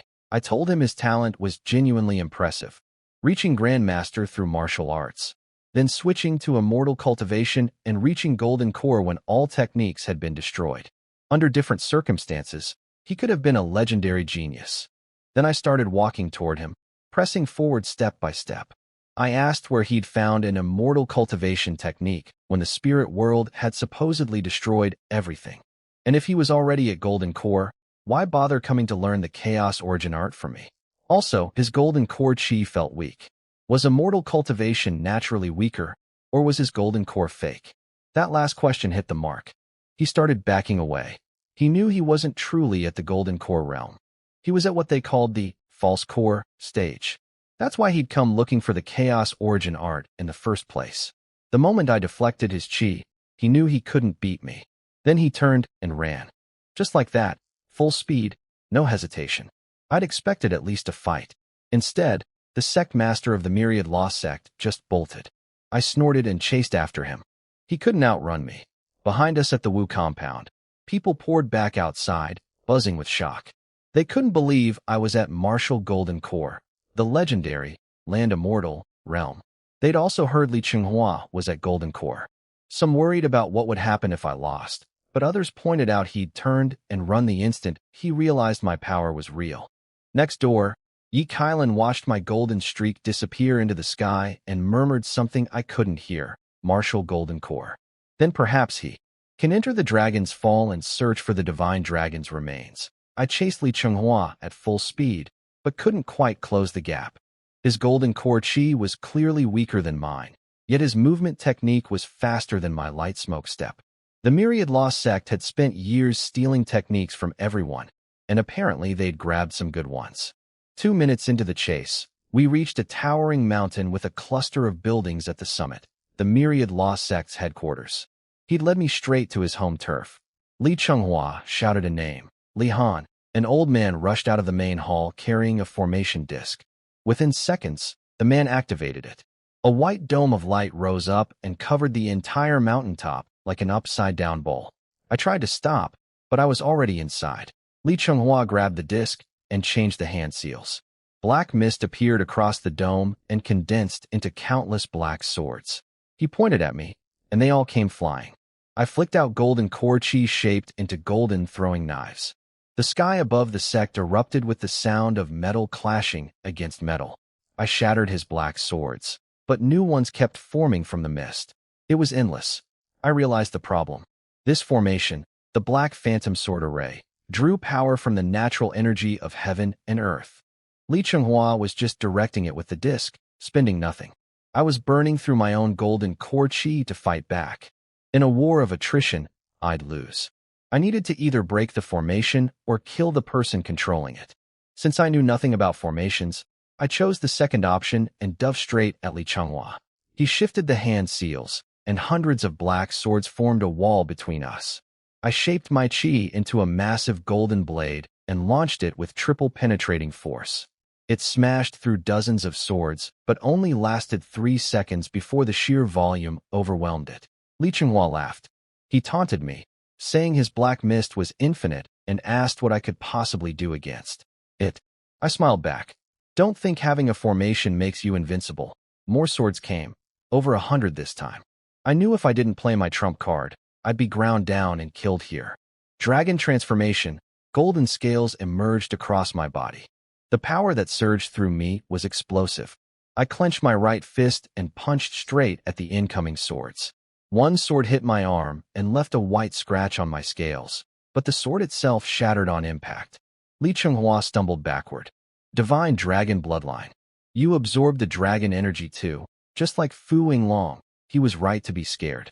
My body was now tough enough to shrug off his black swords with bare flesh. It didn't matter how many the formation could create if they couldn't hurt me. I cracked my neck and told him my punch carried 40 million kilograms of force, equivalent to a peak martial golden core fighter's full power strike. Then I asked if he thought he could take it. My dragon tail whipped, my legs coiled, and I launched forward. The sonic boom shook the entire mountaintop. I became a golden streak of light blasting toward him. He panicked and threw everything at me. Black swords hammered my body from every direction, leaving white dots all over my scales, but doing nothing to slow me down. Swords shattered against me, turned back to mist, and began reforming. But the reformation took time. Before new ones could form, I was already in his face. He threw out a technique called Demon Cloud Palm, a giant black hand that pressed down on me. I punched straight through it without stopping. My fist crashed into his skull. He shot backward like a cannonball, smashing through one stone pillar, then another, finally stopping at the third. When he stood up and picked up his dropped formation disc, the right half of his face was completely caved in, barely recognizable as human anymore. Yi Wudao, you've truly enraged me. He clutched the disc and screamed. The black mist around the hall started pouring into his body. The black mist poured into Li Chenghua's body, and he let out a beast-like howl. His body started swelling, growing half a meter taller, and his skin turned completely black. The whole aura around him felt deeply evil. Then he shouted for Li Han to give him the medicine. Li Han hesitated, warning that the side effects were too dangerous. Combining the dark energy with the pill could make his body explode. Li Chenghua didn't care. He snatched the red pill and swallowed it. I recognized that pill immediately. It was the same type Li Yaozhu had used when I killed him, the one that had temporarily boosted his cultivation by a whole level. The moment it went down, an enormous burst of energy erupted from Li Chenghua. His power now matched true golden core level. He was no longer at the fake stage. His eyes looked dead and crazed, just like Li Yaozhu's had, excited and in pain at the same time. He told me I should feel proud for pushing him this far. I told him to come and show me what he had. He stomped the floor to pieces and shot at me as a black streak of light. When our fists collided, the impact sent shockwaves rippling through the air. Neither of us moved at first. Our fists stuck together as we both absorbed the shock with our bodies. Then we separated, and I flew backward over 100 meters. I was stunned. His physical power was actually stronger than mine. I was at 40 million kilograms, equivalent to a peak martial golden core fighter, and he'd knocked me back. He sneered and called his form the Black Demon Body, claiming it was just as good as my divine dragon body. We clashed again and again. No techniques, no tricks, just raw physical power smashing together. Over 40 collisions in 1 minute. Each time, the sky thundered. What worried me was that his power wasn't fading at all. Meanwhile, My scales were starting to crack and bleed. 3 or 4 scales on my right dragon claw had already shattered. He looked completely fine. How was this possible? I'd spent 7 months training, endured 10 skin sheddings to get this body. Fu Yinglong needed 18 years for sheddings. But Li Changhua absorbed some black mist and swallowed 1 pill, and in seconds he matched decades of training? If something like that existed without consequences, why would anyone bother cultivating normally? There had to be side effects. But he wasn't weakening. It made no sense. Then I noticed it. Black mist was seeping up from the ground beneath us, and Li Changhua was constantly absorbing it. That was his secret. Li Han had called it evil qi. As long as it kept rising from underground, Li Changhua had an unlimited energy supply. That's why he could sustain this level of power indefinitely. I changed my strategy. While fighting him, I started moving toward the ground, looking for whatever was beneath us feeding him this evil energy. I deliberately crashed through the sect's buildings one by one, using my spiritual sense to scan each one for underground passages. In seconds, we demolished every major structure in the myriad law sect, but I found nothing underground in any of them. Then I noticed something. Li Han had been standing at the main hall's entrance the entire time, never moving. That detail told me everything. I charged straight for the main hall. Li Han screamed for Li Changhua to save him, but I ignored him completely and went inside. 3 ugly statues sat on platforms. They looked like wild spirits, not proper gods, with twisted faces and crooked teeth. My spiritual sense detected a hidden tunnel beneath the statues. I grinned, punched straight through the platform, and the statues shattered. A dark hole opened up at my feet. Li Han shouted a warning. Sect Master. He's going to destroy the evil energy gathering place. Li Changhua yelled back that he could see that. He'd figured out why I'd been weaving through the buildings. I wasn't running from him. I was searching. I dove into the hole. Li Changhua ordered everyone to guard the entrance and jumped in after me. I flew down the tunnel as fast as I could. I knew the evil energy gathering place was at the bottom, and I needed to destroy it to cut off Li Chenghua's power supply. The deeper I went, the worse it felt. After reaching Martial Golden Core, I could sense things I couldn't before, like the overwhelming wave of resentment and misery that hit me. It was accompanied by a bone-deep cold that didn't come from temperature, but seemed to chill my very soul. Then I saw a faint orange-red glow ahead. When I reached the source, I froze. Hundreds of small faces stared up at me. The underground cavern was packed with over 1,000 young girls, all chained by their hands and feet to the cave walls. They wore thick padded coats, but were still shivering violently. In the center of the cave, a black formation array was actively draining the life force from these children. Some of them lay on the ground, barely alive. Something inside me snapped. Li Changhua, you piece of garbage. Using children as the core of your formation. You sick animal. I pulled out my black iron spear and started smashing the formation with everything I had. Li Changhua arrived right behind me, screaming at me to stop. I screamed right back and kept hitting. 3 strikes and cracks appeared in the formation's barrier. He punched me in the back. I coughed up blood but didn't turn around. I didn't care. All I could see was that evil formation sucking the life out of these kids. He kicked at my head. I ducked under it and hit the formation again. He kicked at my ribs. I dodged sideways and thrust my spear into the barrier once more. The barrier made a cracking sound. Then spiderweb fractures spread across its surface. I put away my spear and punched the barrier with my bare fist just as Li Chenghua's fist slammed into my back again. Blood sprayed from my mouth, golden blood with dragon energy, and I was thrown into the cave wall hard enough to leave a body-shaped dent. But I was smiling. The formation was shattered. Li Changhua screamed about his precious 9 evil gathering array. I pulled myself out of the wall, floating in the air with my spear ready. But I couldn't fight him here.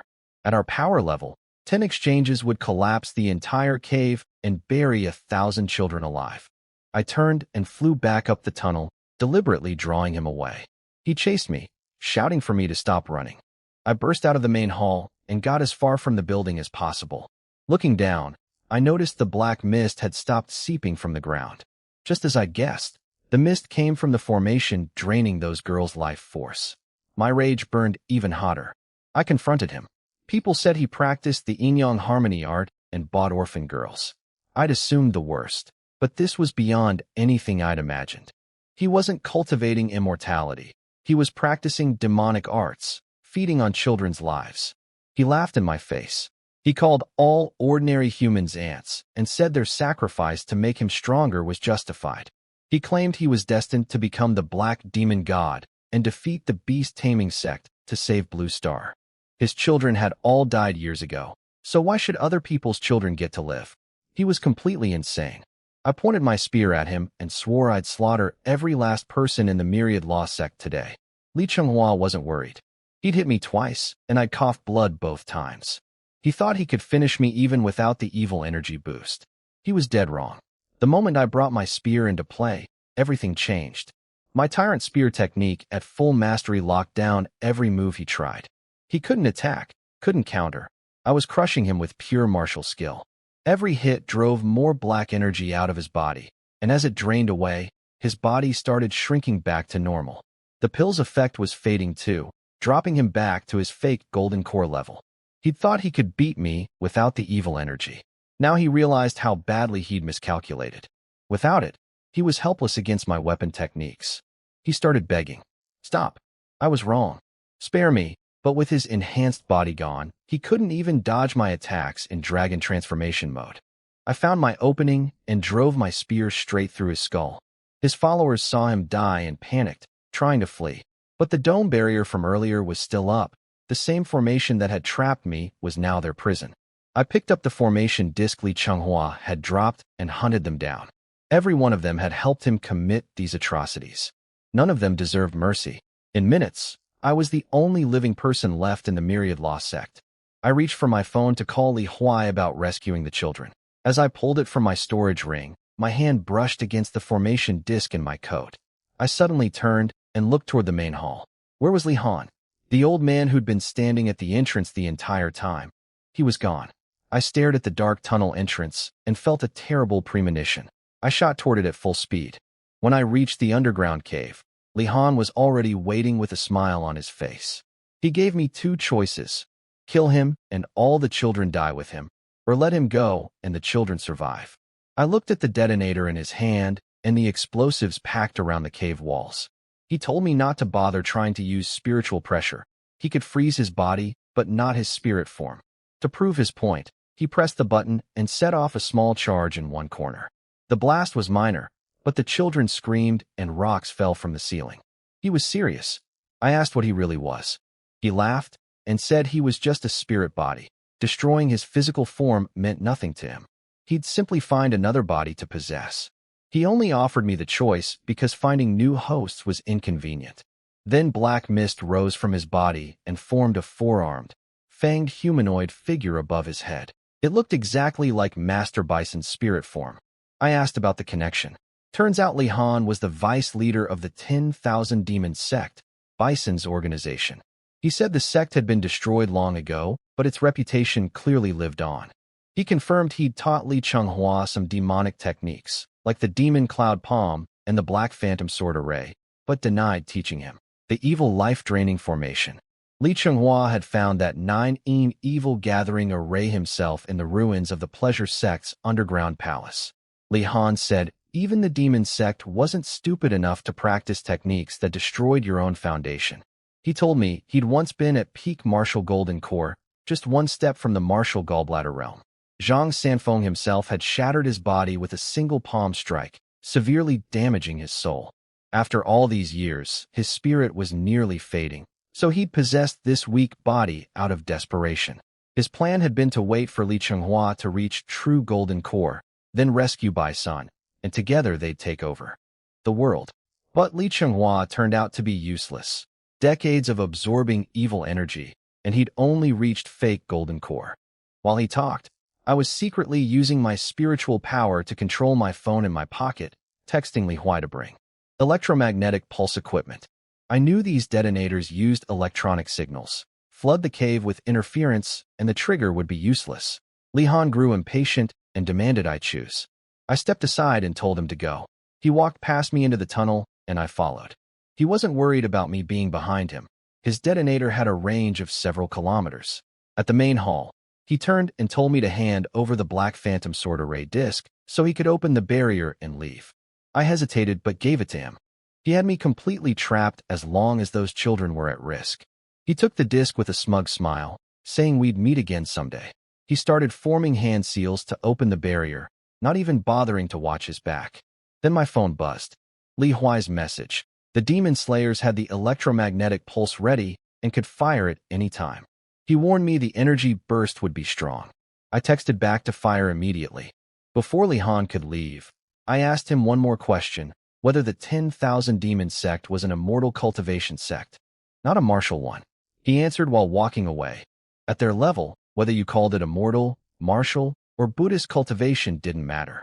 In the end, all paths were just cultivating the Tao. At the doorway he paused and said once he rescued his sect leader, he'd come find me again.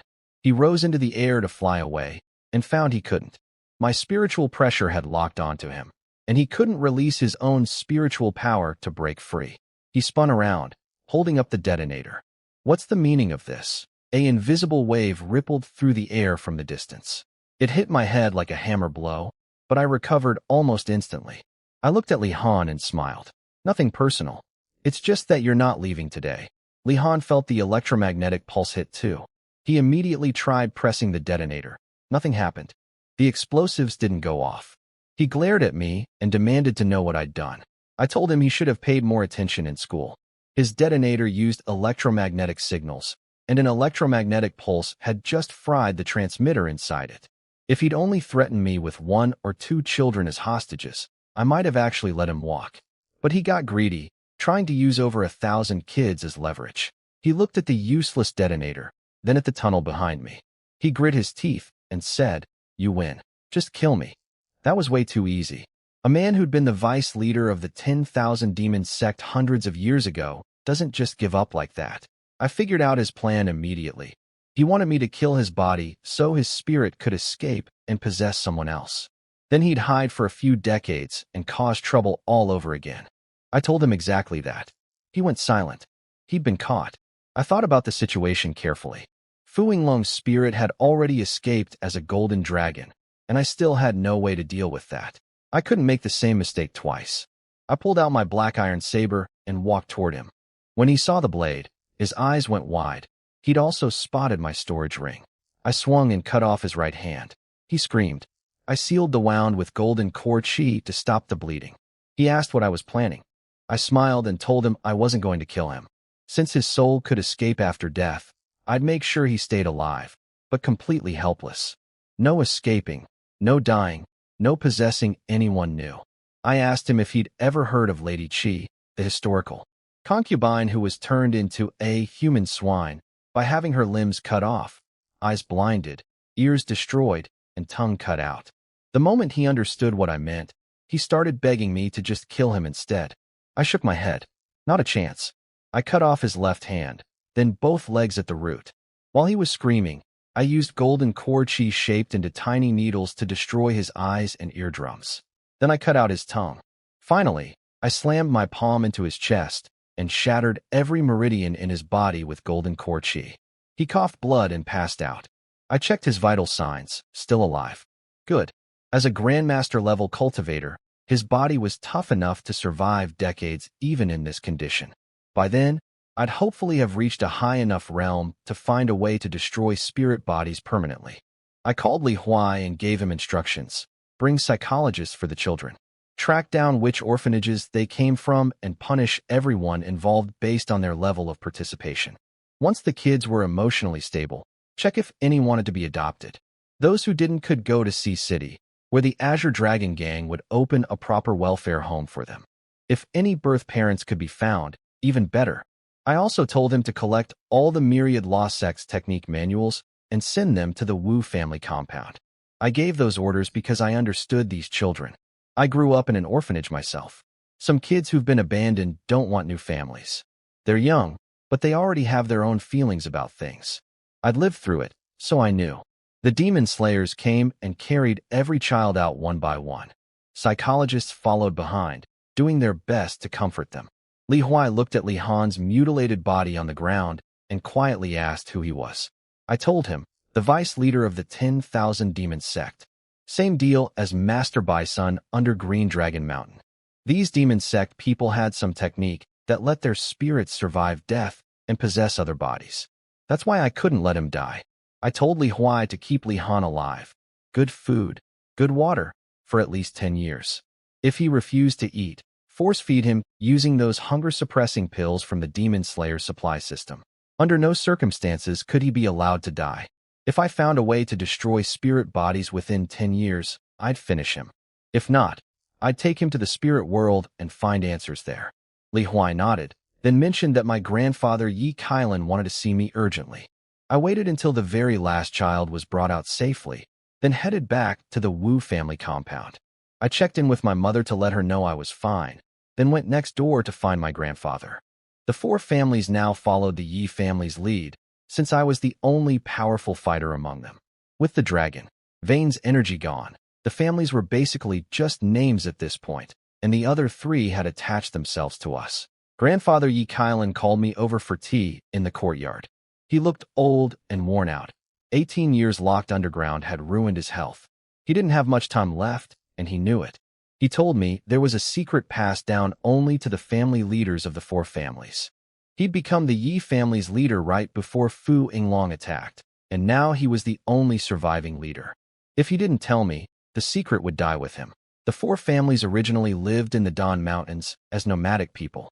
They only moved to the capital after receiving the divine dragon bloodline and partnering with ancient emperors to build the Dragon Vein site. But the secret wasn't about the bloodline. It was about the divine dragon's remains. I was confused. He'd told me before that he didn't know where the dragon went.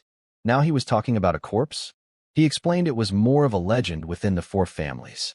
There was a forbidden place called the Dragon's Fall, surrounded by an incredibly violent energy field that required at least martial golden core level to enter. The Yi ancestor who'd formed a complete dragon bloodline over 1,000 years ago had gone in, but only explored the outer edge before nearly dying. He didn't find the dragon's remains, but he sensed a divine dragon bloodline presence far more concentrated than anything in the dragon vein. He believed the remains, or something connected to the dragon, were deeper inside. Grandfather wasn't asking me to go now. He just didn't want the knowledge to disappear when he died. I understood. With my current martial golden core cultivation, I definitely couldn't handle it if even the ancient ancestor nearly died at the same level.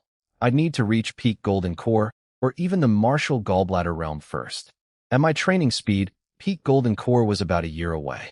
And once Li Huai delivered all the myriad law sex techniques, I might be able to push the myriad fusion art. Close enough to unlock the martial gallbladder realm. I only needed about 10 more Grandmaster level techniques to reach that threshold. After saying goodbye to my mother, I flew to Sea City in about 30 minutes and went straight to the first prison. Only Master Qin Tianlong and Third Master Zhang Hanquang were in the cell. They both looked relieved to see me. Master Qin explained what happened with Second Master Hu Lianfeng. They'd been fighting demon beasts near the canyon in the Rift World. People saw Second Master during the first half of the night, but by the second half, he was simply gone. Master Qin found what looked like his footprints near the mountain, but they ended abruptly, as if some force had yanked him away.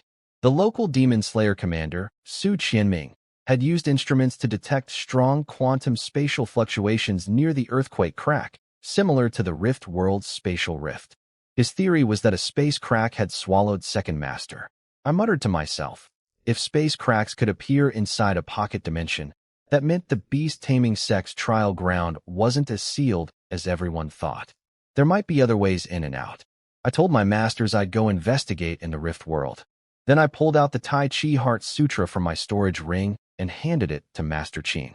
I told him it could be cultivated all the way to martial golden core, though they'd need to partially reset their cultivation and restart from the postnatal level. He stared at it in disbelief and asked where I got it. I told him the story about getting it from Wang Fu, the security guard at the orphanage. I explained why I hadn't shared it last time. My technique wasn't complete yet. My power wasn't strong enough to protect against leaks, and Li Huai had been present. Master Qin agreed I'd been smart to wait. I told him the technique was his now. He could teach it to whoever he wanted, or even make it public.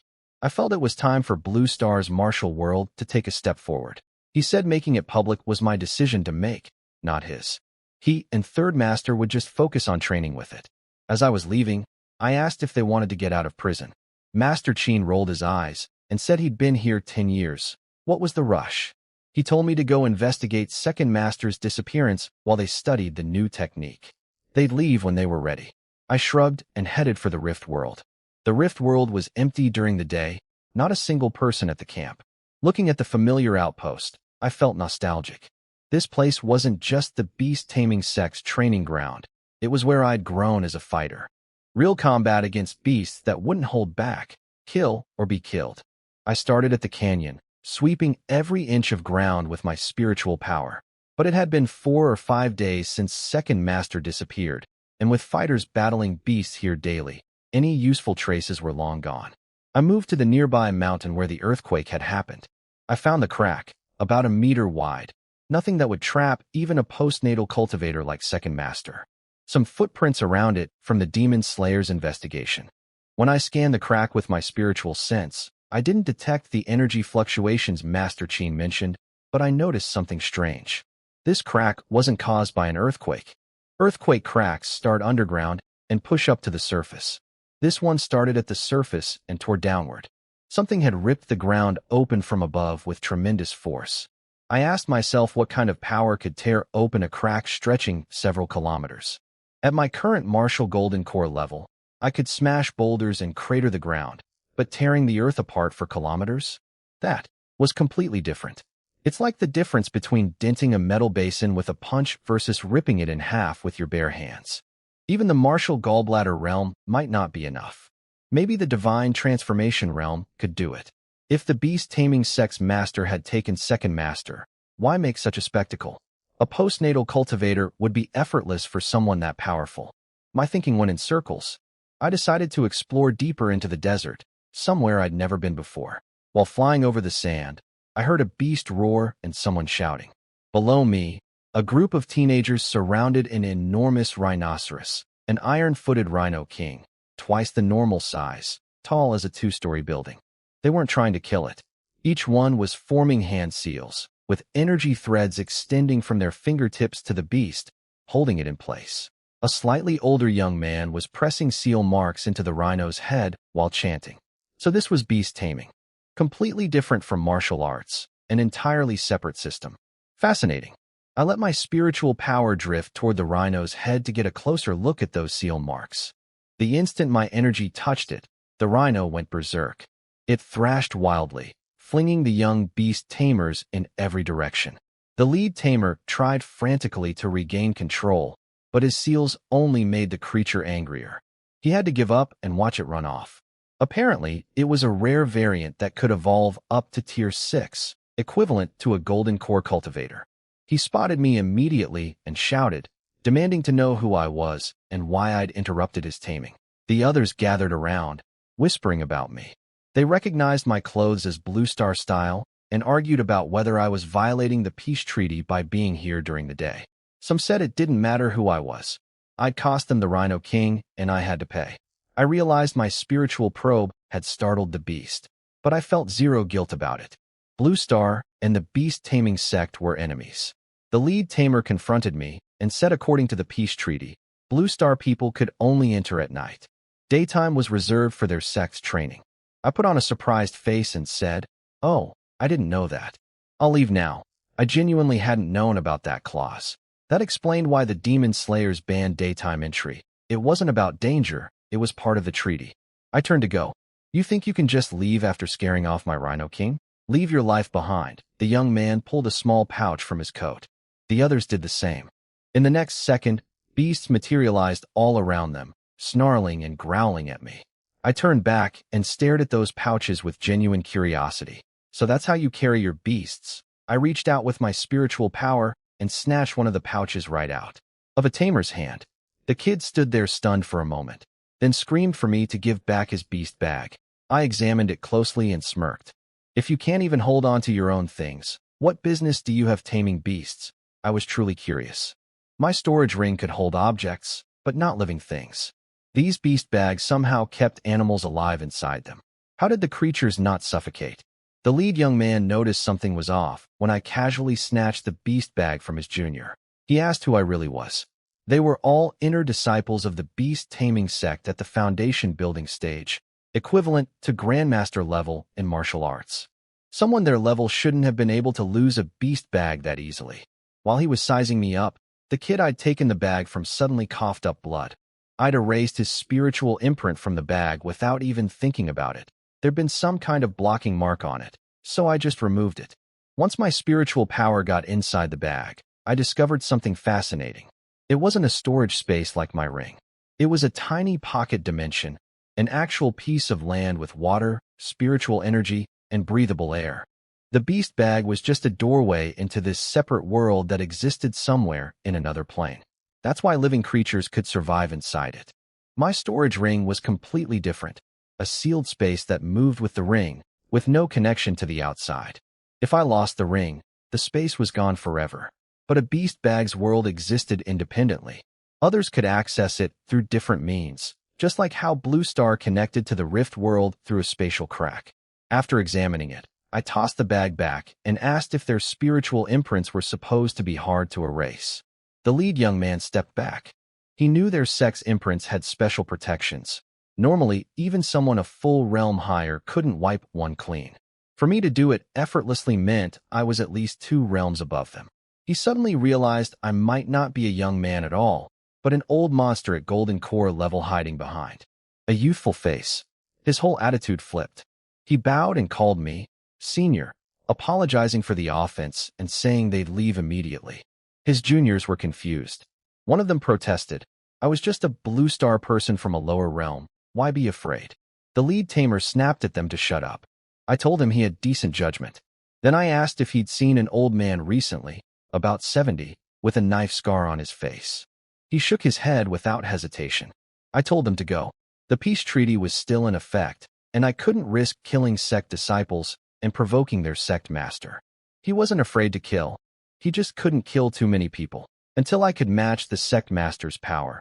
Picking fights with the beast-taming sect was foolish.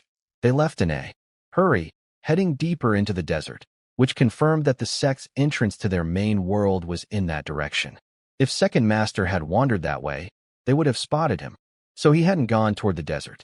The only explanation was that mysterious crack. I searched the Rift world for another hour, but found nothing. I went back to the first prison to update my masters, then flew to Green Dragon Mountain.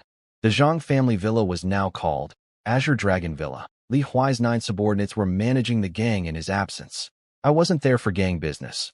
I'd come to check on my disciple Wang Zijian. He'd been here over 7 months without seeing me. The kid was thrilled when I showed up, practically bowing himself into the ground. I checked his progress, postnatal mid-level.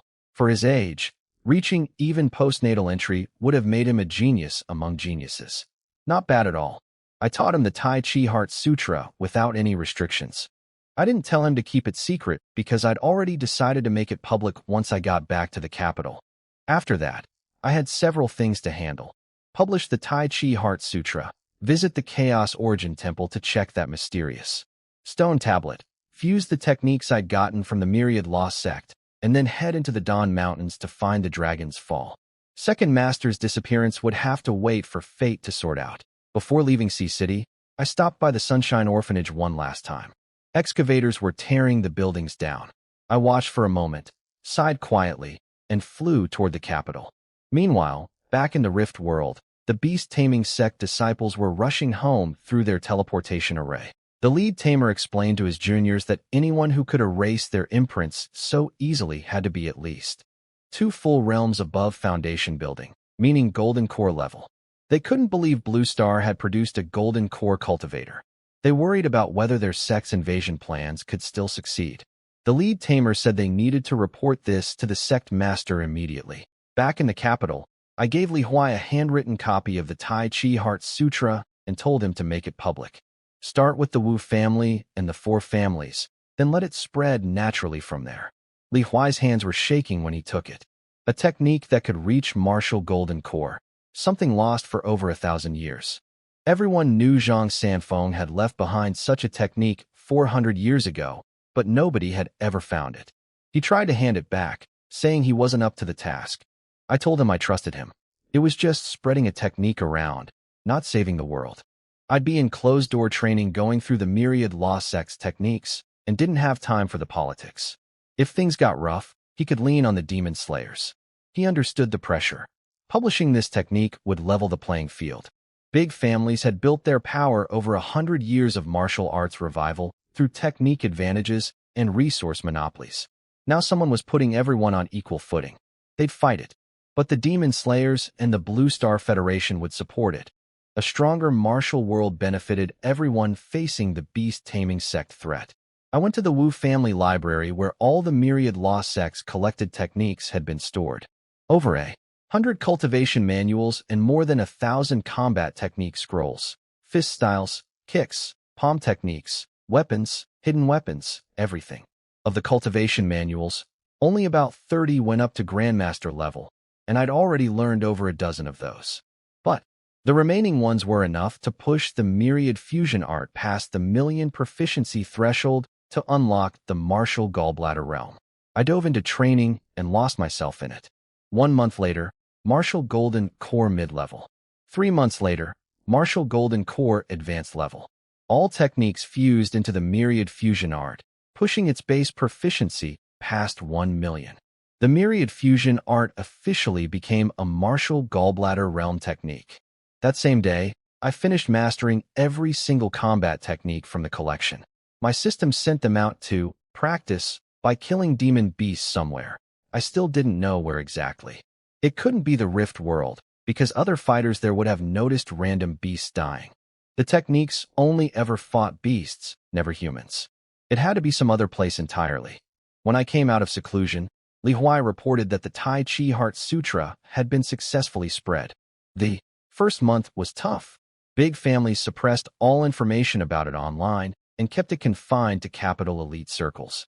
Then Du Yuan, one of the 3 legendary masters, came out of his own seclusion and threw his full support behind us.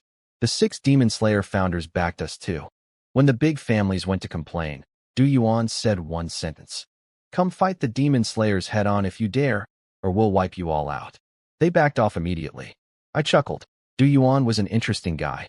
Of the 3 legendary masters, he was the only one who'd genuinely been working to advance Blue Star's martial arts without doing anything questionable. The Demon Slayers had actually been formed at his initiative. I told Li Huai to take a break and focus on his own training. I had personal business to handle. After chatting with my mother, I flew to the Chaos Origin Temple on a small hill outside the capital. It was tiny, 2 thatched huts and a small shrine. Not much of a temple, more like a hermit's meditation spot. I immediately noticed the 2 black stone tablets outside. One had the Chaos Origin art carved on it in ancient script. The other was covered in bizarre symbols that made no sense to me. Then my system chimed. "Congratulations, host. You have comprehended the Unity art." I closed my eyes and let the understanding wash over me. After a few minutes, I opened them and stared at the tablet in disbelief. Those weren't random symbols. They were a technique, specifically a method for fusing combat techniques. Each symbol represented a type of martial skill. A fist for fist techniques, a palm for palm techniques, a sword for sword arts. Every combat style in existence was represented on this tablet. The Unity Art's purpose was to merge all mastered combat techniques of the same type together. Fist with fist, palm with palm, sword with sword. Take the best parts, discard the rest. I'd learned over 1,000 techniques. I immediately opened my system panel and started fusing. The instant the Unity Art activated, the black stone tablet erupted with white light. Before I could react, it engulfed me completely.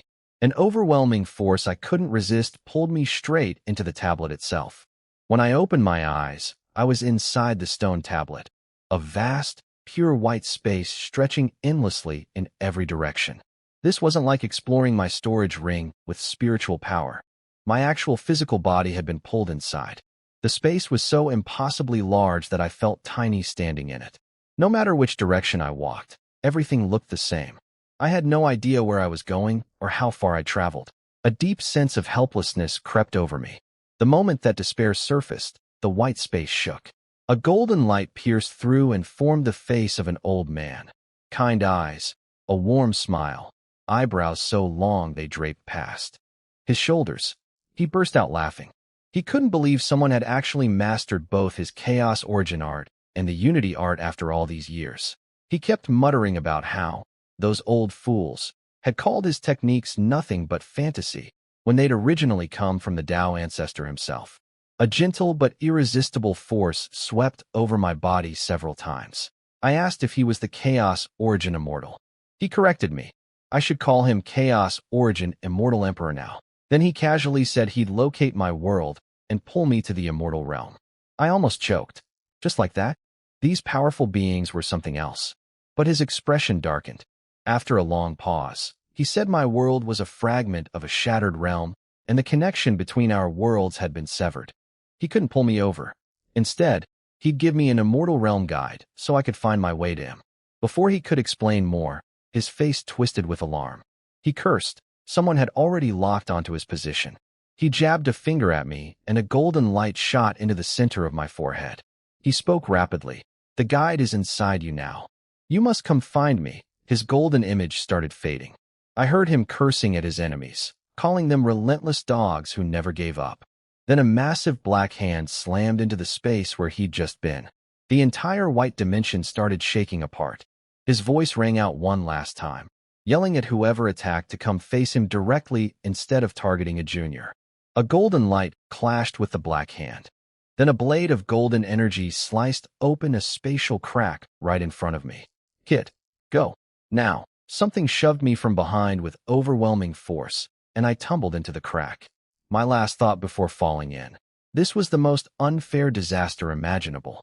Two immortal-level beings were fighting, and I got caught in the crossfire. When I opened my eyes inside the spatial crack, I knew I was in serious trouble. This wasn't anything like the Rift World's portal, where you step in and appear somewhere else.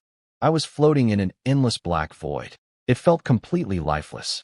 White winds swept through the darkness. Normal wind is invisible, but these were clearly visible, bright white streaks cutting through the black. The instant the first one passed near me, I heard a piercing shriek and instinctively dodged. My sixth sense screamed that even one hit could badly wound me, despite my body being beyond Martial Golden Core level. Then a massive wall of white wind rolled toward me from every direction. No place to hide. I activated Dragon Transformation and shielded my head with both arms. The wind hit my scales, and in 1 second, cracks appeared across my golden armor. Blood seeped through. I couldn't stay here and die. I had to find an exit. I flew forward as a golden streak, dodging the white winds when possible, taking the hits when I couldn't. I had no idea how long I flew through that black emptiness. Then, a golden glow appeared ahead. My heart leaped. But when I got closer, I saw the problem. The golden light did look like an exit, but it was surrounded by layers upon layers of swirling white wind. I counted them carefully, over 60 layers. My scales were already shattered from the earlier hits. Charging through 60 layers of that wind could kill me. But this was the only light source in this entire void. If I passed it up and kept searching, I might never find another exit before my body gave out completely. I made my choice. All in, I activated every last drop of golden core chi and launched myself at the golden light. In the first second, all my protective chi was stripped away. My golden scales were ground to dust, exposing raw flesh underneath. And I was only halfway through. The white wind started carving into my body, slicing me open everywhere. Countless cuts covered me head to toe. I screamed through the agony, forcing my body forward with everything I had. I broke through the last layer and collapsed onto the golden light. Then everything went black. I don't remember much after hitting that golden light. I blacked out completely. What I pieced together later was this.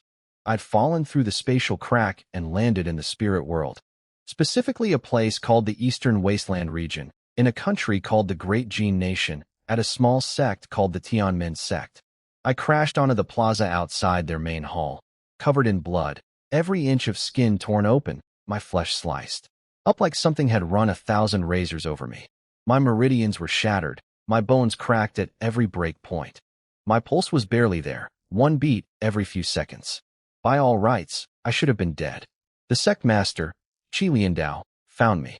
He could tell from the golden energy in my blood, my dragon bloodline, that something was slowly repairing my body. He also noticed my storage ring, which told him I was a cultivator of some standing. Storage rings were rare in the spirit world since the void stone needed to make them had run out long ago. His daughter, Chi Yunting, had spotted me first. She was a young woman in a white dress who'd come out to investigate the noise of my crash landing. Shi Liandao carried me inside, and his daughter fetched their only healing pill, a basic blood-replenishing pill. They dissolved it in warm water and poured it down my throat. Whether I lived or died was up to fate. The Tianmen sect was in terrible shape. The whole sect consisted of just 4 people with any cultivation. Shi Liandao, the sect master, his wife Zhao Xiaoyan, who served as the guardian elder, his father-in-law, who was the technique teaching elder, and his daughter Yunting. They'd recently recruited some new disciples, but after a month of basic meditation training, most of them were quitting because they hadn't learned any actual techniques yet. Not a single recruit had even reached the Qi refining entry level. The sect had been crippled years ago when 8 major sects attacked them. All their grand elders died in battle, and most disciples and elders fled. The 8 sects were apparently after something called the Tianmen sword. Shi Liandao wanted to just hand it over and be done with it, but his wife refused. She'd die before giving it up. So, there I was, unconscious and barely alive, being watched over by a sect master's daughter in a dying sect at the edge of the spirit world. I'd gone from being the strongest person on Blue Star to a half-dead stranger in a world I knew almost nothing about. I was conscious the whole time, just trapped in my own body. I could hear everything. The conversations about the struggling Tianmen sect, the disciples quitting, the family arguments about something called the Tianmen sword. I understood I'd been rescued, but my condition was terrible. My divine dragon bloodline was slowly repairing me, but at that rate, it would take over a year to fully heal. The blood replenishing pill Qi Liandao fed me helped a little. My blood energy increased briefly, and the healing sped up for a short while. But once the effect wore off, things went back to the crawl. I had a solution in my storage ring, leftover stalactite liquid from Li Huai and my mother. With that plus the dragon bloodline's healing, I could recover in 2 or 3 months. The problem was my spiritual power was locked inside my body. I couldn't extend it to my finger to open the ring. I tried desperately to move, to get Shi Yunting's attention. Nothing worked. Then she stood up, looked at my face, and said I was quite handsome. She kept glancing at the door to make sure nobody was watching. She leaned down, and, before I could do anything about it, her lips touched mine for just a second. My first kiss. Stolen by a girl I'd never even seen. I was stunned. 19 years of being single, never even held a girl's hand, and now this. But then something unexpected happened. My heart, which had been barely beating, suddenly started pounding. Fast, strong, steady.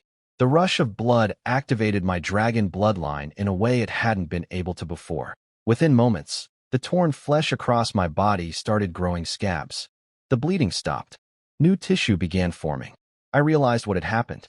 The old saying about dragons being passionate creatures wasn't just a myth.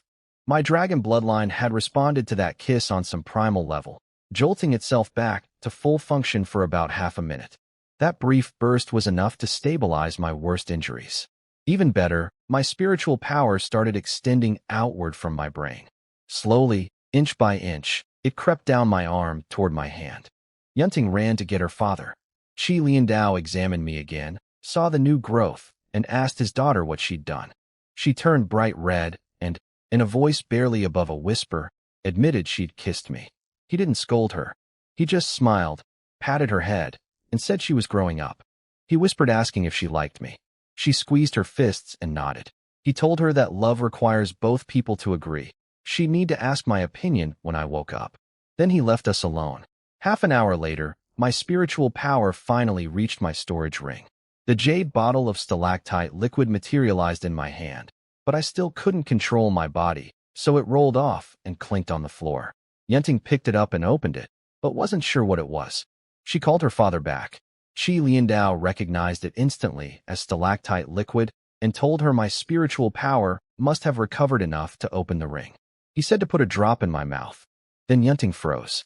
If my spiritual power was working, that meant I'd been aware when she kissed me. She looked at her father in horror. He just chuckled and said knowing was fine. After he left, she carefully dripped the stalactite liquid onto my lips and apologized in a small, nervous voice, saying she hadn't meant to kiss me and didn't know what came over her. Lying there listening, I thought she was adorably innocent. On Blue Star, a guy's first kiss wasn't exactly earth-shattering news. I could tell she had zero experience with emotions or relationships. She'd grown up isolated in this tiny sect. And honestly, even though I had no experience either, I'd at least seen enough of the world to understand these things better than she did. For the first time, I felt genuinely curious about this girl. The stalactite liquid spread through my body the moment it dissolved in my mouth, repairing my flesh and meridians. I noticed some of the energy was absorbed by my dragon bloodline, slightly boosting its healing power. Soon I felt a faint tingling in my fingertips. I was regaining control, starting from the very tips. Yunting took good care of me, giving me water every hour. But I couldn't help wondering, was this spirit world sect really this poor? In my mind, the spirit world was supposed to be above Blue Star, with stronger people and more resources. Yet they couldn't even produce a handful of basic healing pills. If they'd had a few dozen of those blood pills, I'd have regained full body control already. My surface wounds had all scabbed over. Those came from the white void winds shattering my dragon scales and cutting into my muscles. The flesh would heal in about a month. The real problem was my meridians, completely severed by those winds. Even with the stalactite liquid, it would take about 6 months to fully reconnect them. And my golden core sat dark and powerless in my core, without spiritual energy flowing through repaired meridians to feed it. Lying there with nothing to do, I thought about the Chaos Origin Immortal Emperor. If not for him, I wouldn't have been thrown through a spatial crack into the spirit world unprepared. I'd planned to come here eventually, but only after reaching the martial gallbladder realm. He'd mentioned that the spirit world was part of a shattered immortal realm, and that getting from here to the true immortal realm was extremely difficult. The black energy that attacked him was probably some enemy of his. Their fight had torn space apart, which made me think of Second Master's disappearance. Maybe he'd been caught in a similar spatial rupture.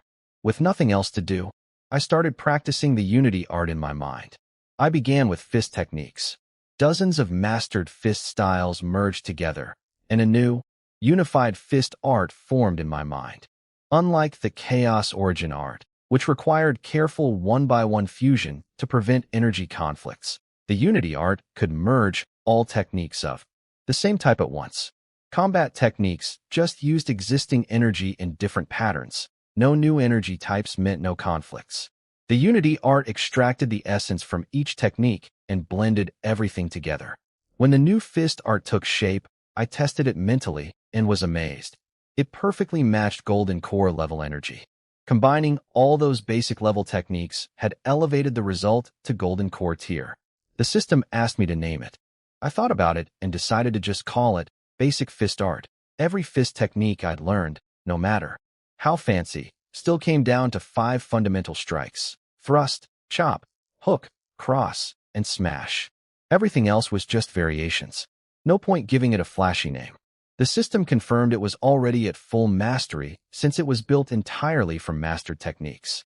No retraining needed. I moved on. Palm techniques, leg techniques, finger techniques, footwork, spear, saber, sword, staff. Over 1,000 techniques across dozens of categories. As I fused more and more, something deeper started clicking in my mind. All combat techniques were really just ways to use your body to maximize damage to your opponent while minimizing damage to yourself. Weapons were just extensions of the body. A staff was a fist with 3 extra feet of reach. A blade was a palm strike with an edge.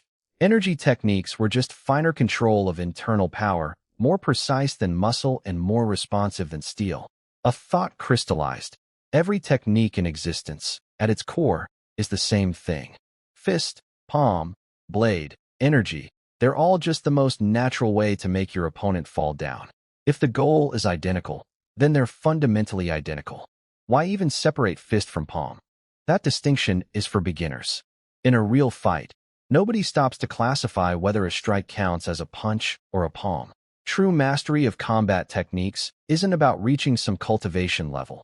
It's about expressing your power perfectly. The system chimed 4 times in a row. I'd comprehended the Tao of combat techniques. All techniques became one. Myriad techniques returned to one. My system panel had been updated.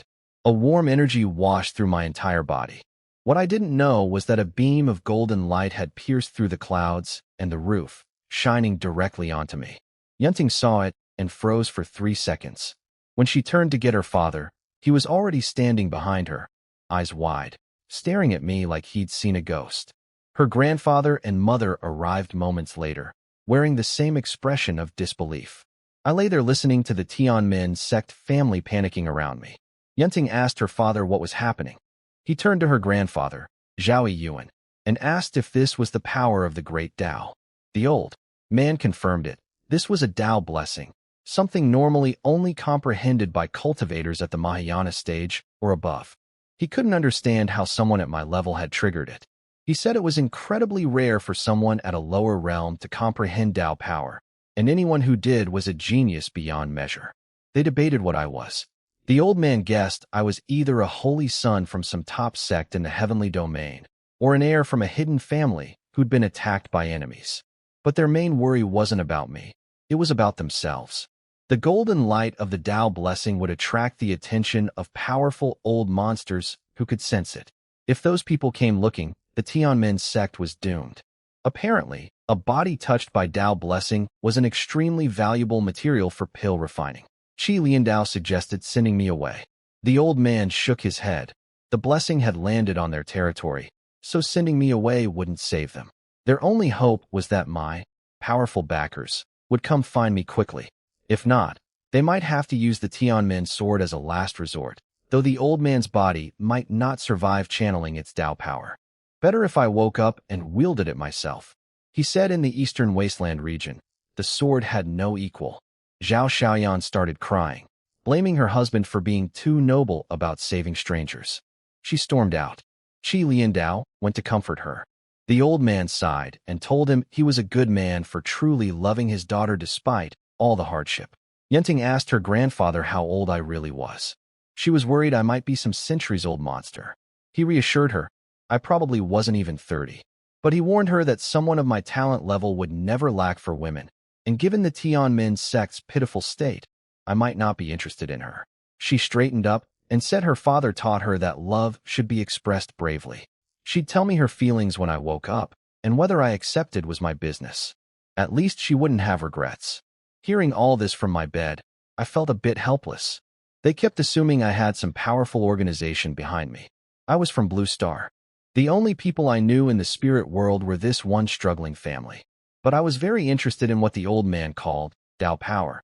I opened my system panel and saw it had changed. My status showed me as heavily injured at Martial Golden Core Advanced level. The Myriad Fusion art was at full mastery. A new section had appeared, Great Tao, Tao of Combat Techniques, 5%. The old martial technique section was gone entirely, replaced by this single entry. The Tao of Combat Techniques meant I could use any combat technique at any time without following specific forms. A palm strike could function as a fist, a spear thrust, or anything else. I could turn anything around me into a weapon, a blade of grass, a twig, anything. Every movement I made now contained the essence of combat technique. And the truly powerful part, I could see through the weaknesses in my opponent's techniques while maximizing my own advantages. But at only 5%, there was still a very long road ahead. I started thinking, if combat techniques had a Tao, did cultivation methods have one too? Techniques were about using the body. Methods were about strengthening it. Both were varied on the surface, but shared one underlying goal. I suspected that if I fused enough cultivation methods through the Chaos Origin art, I might eventually comprehend a Tao of cultivation methods as well. The limitation was that the Chaos Origin art only let me fuse one technique at a time, so my total was still relatively small. Meanwhile, the golden Tao light was slowly healing my body. I lay there quietly, feeling myself mend bit by bit, thinking about what came next. A few minutes after the golden light faded, my body was completely healed, not even a scar left. My meridians were fully repaired too. The dragon bloodline had jumped from 1.2% to 3.5%, though the only noticeable change was faster blood flow and better healing ability. My golden core had started spinning again, dim but slowly recovering its color. The myriad fusion art resumed its self-training.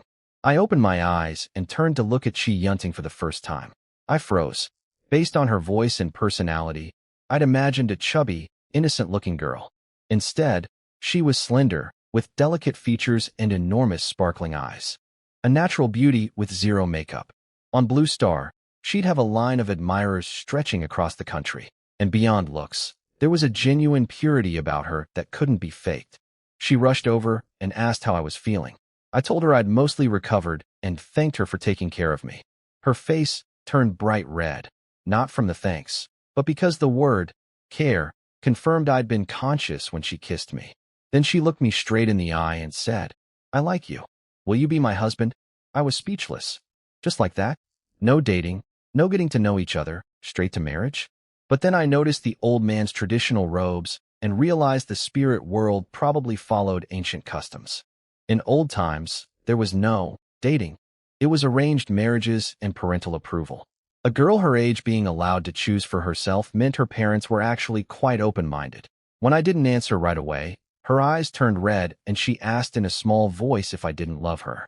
I stumbled over my words, trying to explain that I wasn't saying no.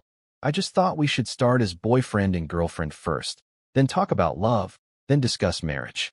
She looked confused and asked what boyfriend and girlfriend meant. I tried, couple, still blank.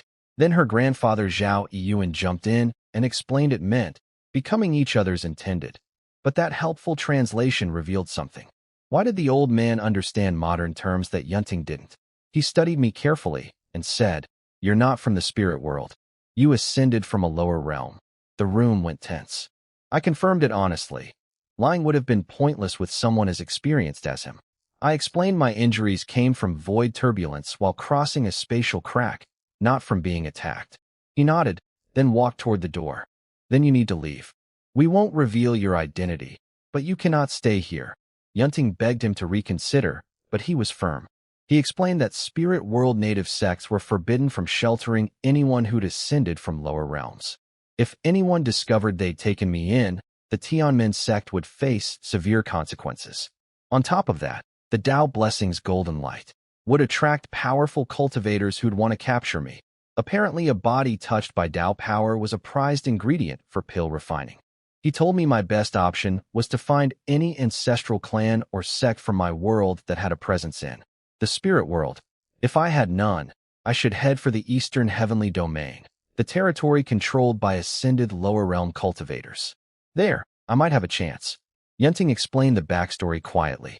Too many people had ascended from lower realms over the centuries, straining the spirit world's resources. The native sects and the ascended cultivators fought several wars over it, ending in a stalemate. The ascended people claimed the eastern heavenly domain as their territory, and the native sects cut off all pathways between the spirit world and the lower realms. I understood the situation. My presence was dangerous for this family. I stood up and said I'd leave immediately. I thanked them for saving my life and promised to repay them 100-fold someday. Yunting wanted to stop me, but couldn't argue against her grandfather's logic. She couldn't risk her family's lives for her feelings. She asked for my name before I left. I told her, "Yi Wu Dao. If you ever need anything, come find me in the eastern heavenly domain." It won't be long before my name is known throughout that region. With my system, I had that confidence. I just needed to get there alive. Tears rolled down her cheeks. "Yi Wu Dao. I'll remember you. I'll come find you.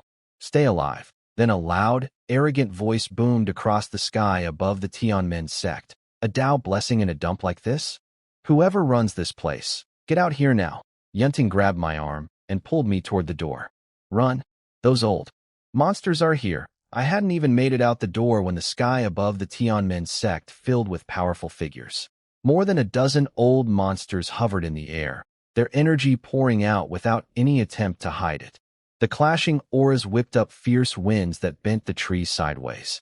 They came from all 4 wasteland regions: east, south, west, and north. Every major sect had sent someone. They started arguing immediately about who would take me. One wanted a full basin of my blood.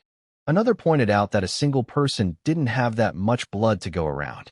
Someone suggested letting their sect refine the pills and distribute them fairly. A rival sect claimed they were better at pill making. Nobody trusted anyone else. They all wanted the same thing: my blood could be used to create Tao pills, which could help them break through from the fusion stage to the Mahayana stage.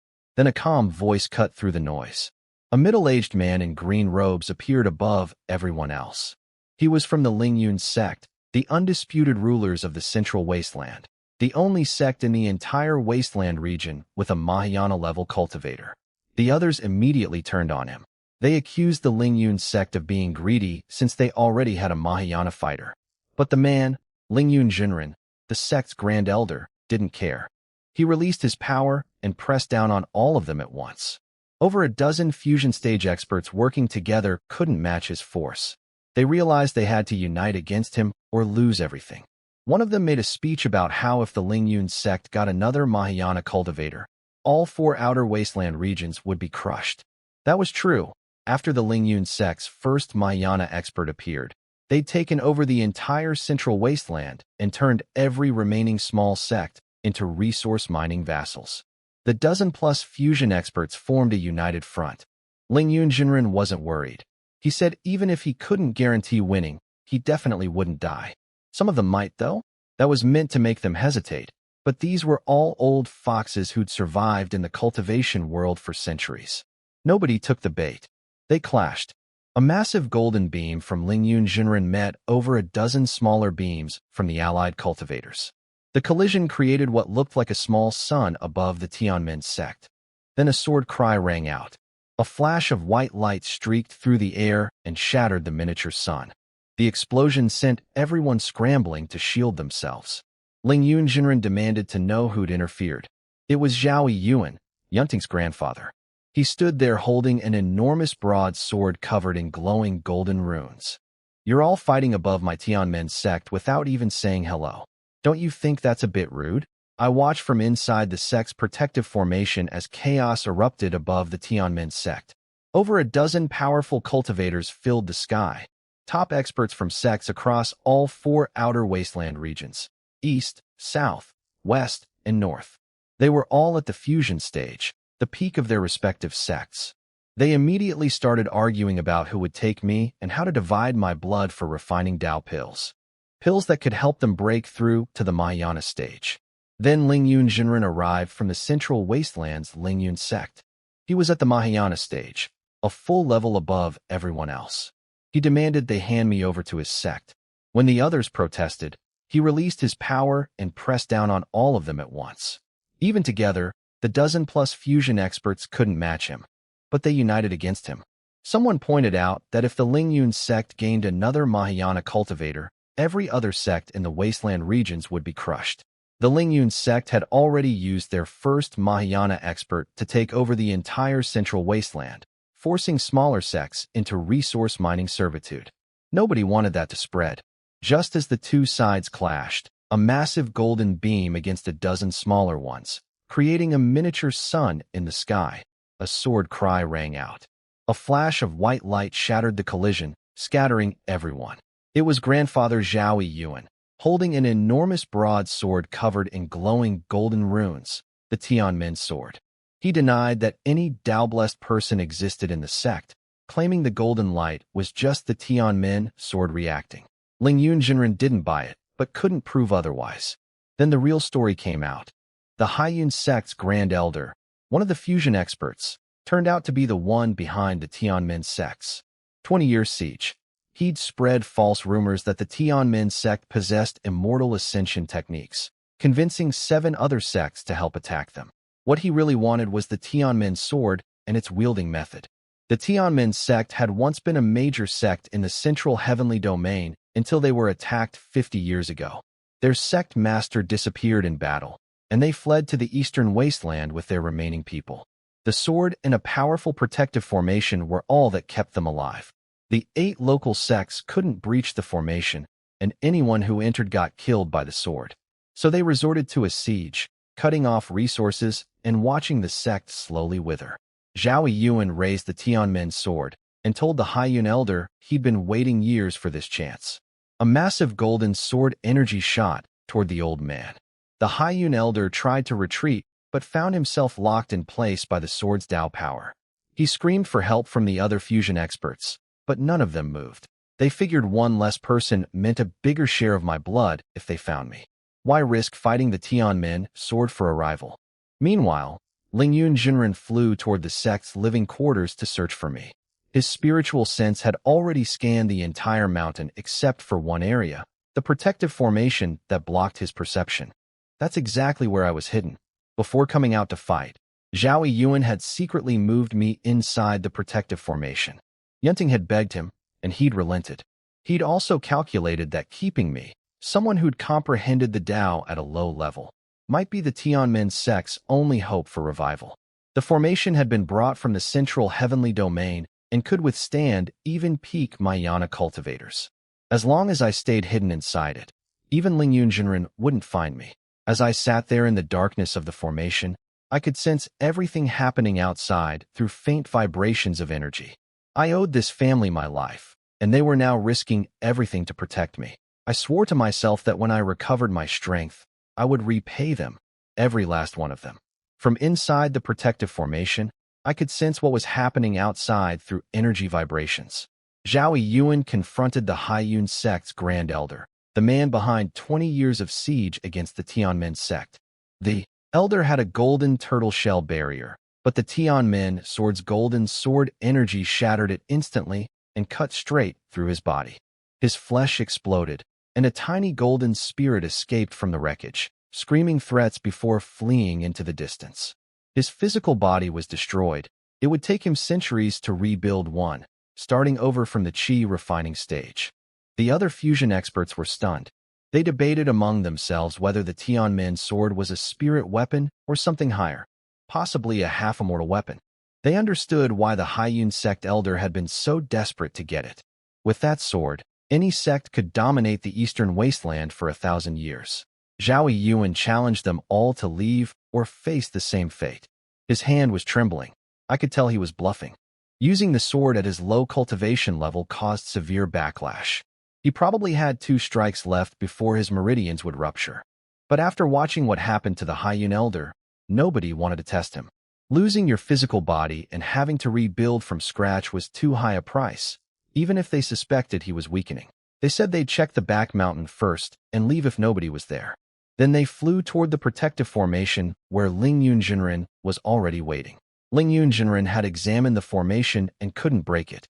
It wasn't an ordinary array. It was built from over a dozen combined formation discs. Breaking it required peak Mahayana cultivation, and he was only at early Mahayana. He also didn't want to fight Zhao Yun while the old man held the Tianmen sword. That weapon felt dangerous even to him. Then he pulled out a golden beetle from his storage ring and placed it on the ground, a spirit-seeking bug. The other experts recognized it immediately. This creature could pass through any ordinary formation barrier and locate whatever its master was searching for. The formation protecting me was powerful but wasn't a Tao-level array, so the bug could get through. I was sitting at the very center of the formation, hidden behind layers of barriers that blocked sight in both directions. I was praying that Zhao Yun could bluff everyone into leaving. Then a golden beetle landed on my shoulder. Its buzzing wings caught my attention. Before I could figure out how an insect had gotten through the formation, a voice appeared in my head. "Found you, boy. There's no escape." I stomped the beetle into paste. Outside, Ling Yunjinren smirked. He even dared crush my spirit-seeking bug. "When I drag him out, I'll drain every drop of his blood." He turned to the dozen fusion experts behind him. "The person is inside. Go in and get him if you can." Then he told them he'd be back shortly and streaked away as a golden light. He was going to get reinforcements. 1 Mahayana cultivator against a dozen fusion experts was manageable. But if he brought more people from the Lingyun sect, the balance would tip completely in his favor. The fusion experts knew that too. They started scheming among themselves. They couldn't break the formation either, and Zhao Yun would never open it voluntarily. They'd need a formation master, and that would take time. Time that Ling Yunjinren would use to come back with an army. I sat in the darkness of the formation, fully aware that my situation had just gotten much worse. After Ling Yunjinren left to get reinforcements, the dozen-plus fusion experts stood outside the formation arguing about what to do. They quickly figured out the formation was built from over a dozen treasure-grade formation discs combined together, making it nearly as strong as a spirit-grade array. Even a peak Mahayana cultivator might not break it from outside. They debated whether to force their way in, but someone pointed out that even if the formation could only kill early fusion fighters, its structural strength was a completely separate issue. They could get in, but might never get out. They decided to find Zhao Yun and force him to open it. but nobody wanted to go first.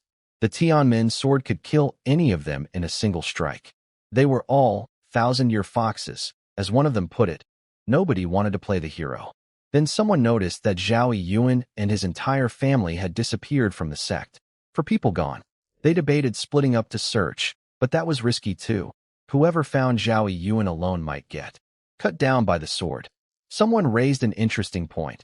The Haiyan elder had said the Tianmin sword couldn't leave the Tianmin sect. But the sect had already relocated once from the central heavenly domain.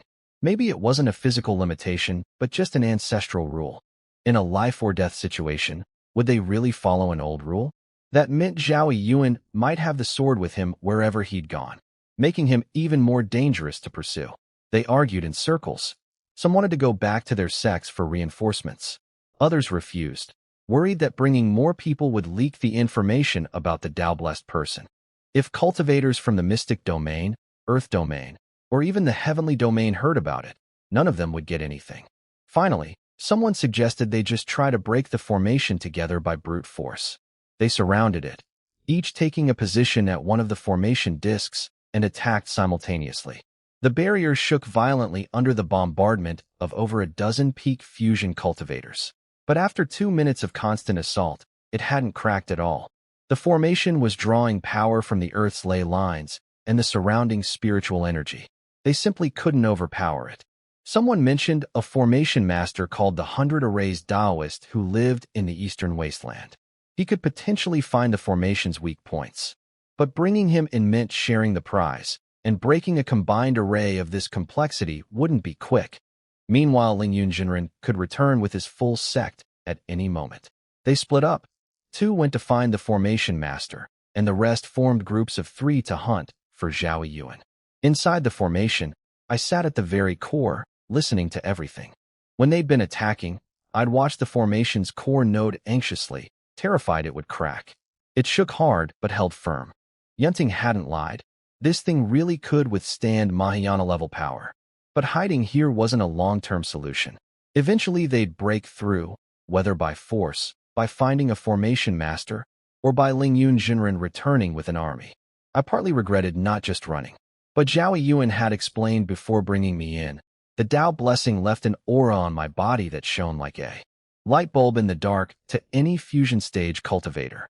Without a powerful protector, I'd be caught and drained of blood the moment I stepped outside. My only real hope was Yunting finding the Yi family ancestor. If he was even still alive somewhere in the spirit world. I also started examining the golden light in my mind, the immortal realm guide that the Chaos Origin Immortal Emperor had planted in me. It kept pointing me toward somewhere, but the direction was vague and shifting, sometimes up, sometimes down. I wasn't trying to reach the immortal realm. I was trying to see if I could somehow activate the energy inside the guide to help me escape. It was the only power I had that came from beyond the spirit world, my one card that might outmatch everything in this realm. While I sat trapped inside the protective formation, I had no idea what was happening with the Tianmin sect family. I only learned the details later. They'd hidden in a deep mountain about a dozen peaks away from the Tianmin sect. Zhao Yuan could hear the explosions from the fusion experts attacking the formation and see the golden flashes in the distance. He assured Yunting that the formation would hold. It was originally a spirit-grade array brought from the central heavenly domain. It had weakened to treasure grade after their sect master disappeared, and nobody could infuse it with Tao power, but even weakened, it could withstand peak Mahayana attacks. Brute force from fusion experts wouldn't break it. His real worry was that they'd bring in a formation master. A skilled one could crack it in about 2 weeks. Qi Liandao suggested they leave the area entirely since they couldn't go back with all those powerful cultivators occupying their home. But Zhao Yuan refused. The Tianmin sword was still inside the sect. It needed the sword-nurturing formation to survive. Without it, the sword would crumble in days. The enemies didn't know the sword had been left behind, which was why they hadn't chased the family. Yunting was frantic about me. She blamed herself. Putting me in the formation had turned me into a trapped animal instead of protecting me. Zhao Yuan told her gently to forget about me. At my cultivation level, once the formation broke, I'd be drained of blood with no chance of survival.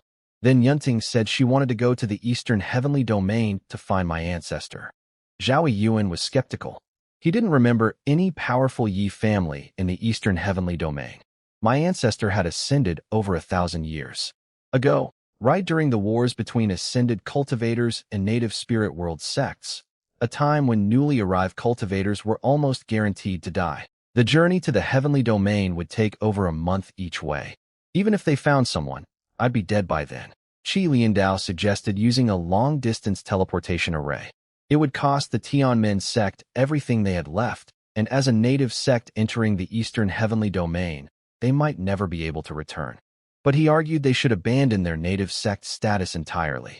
If my ancestor was powerful enough, they could join his faction. The Tianmen sect was down to 4 people. Preserving the lineage was all that mattered. Zhao Yuan asked for the name. Yunting said, Yian Yuan. The old man's face went completely white. He made her repeat it, then repeat it again. He stood frozen for a long time before speaking. He said he'd been thinking of the wrong category entirely. There was no Yi family clan in the Eastern Heavenly Domain because Yian Yuan had never married, never had children, never founded a family. He wandered freely and only appeared when major events threatened the Eastern Heavenly Domain. But everyone in the entire Heavenly Domain knew his other name. Qi Liandao asked who he was. Zhao Yuan took a deep breath. One of the 10 greatest masters in the spirit world. The divine dragon venerable, Yian Yuan. He explained that Yian Yuan possessed divine dragon bloodline and could transform into a dragon. He was at the peak martial saint level, equivalent to peak Mayana in immortal cultivation terms, and had already passed through all his heavenly tribulations. A true land immortal. Among the spirit world's top 10, he ranked in the top 3. He only lacked an immortal weapon to claim the number 1 position. One of the Tianmen sect's own peak Mayana Grand Elders had once fought him and lasted only 3 moves. And that was without Yian Yuan even using his dragon transformation.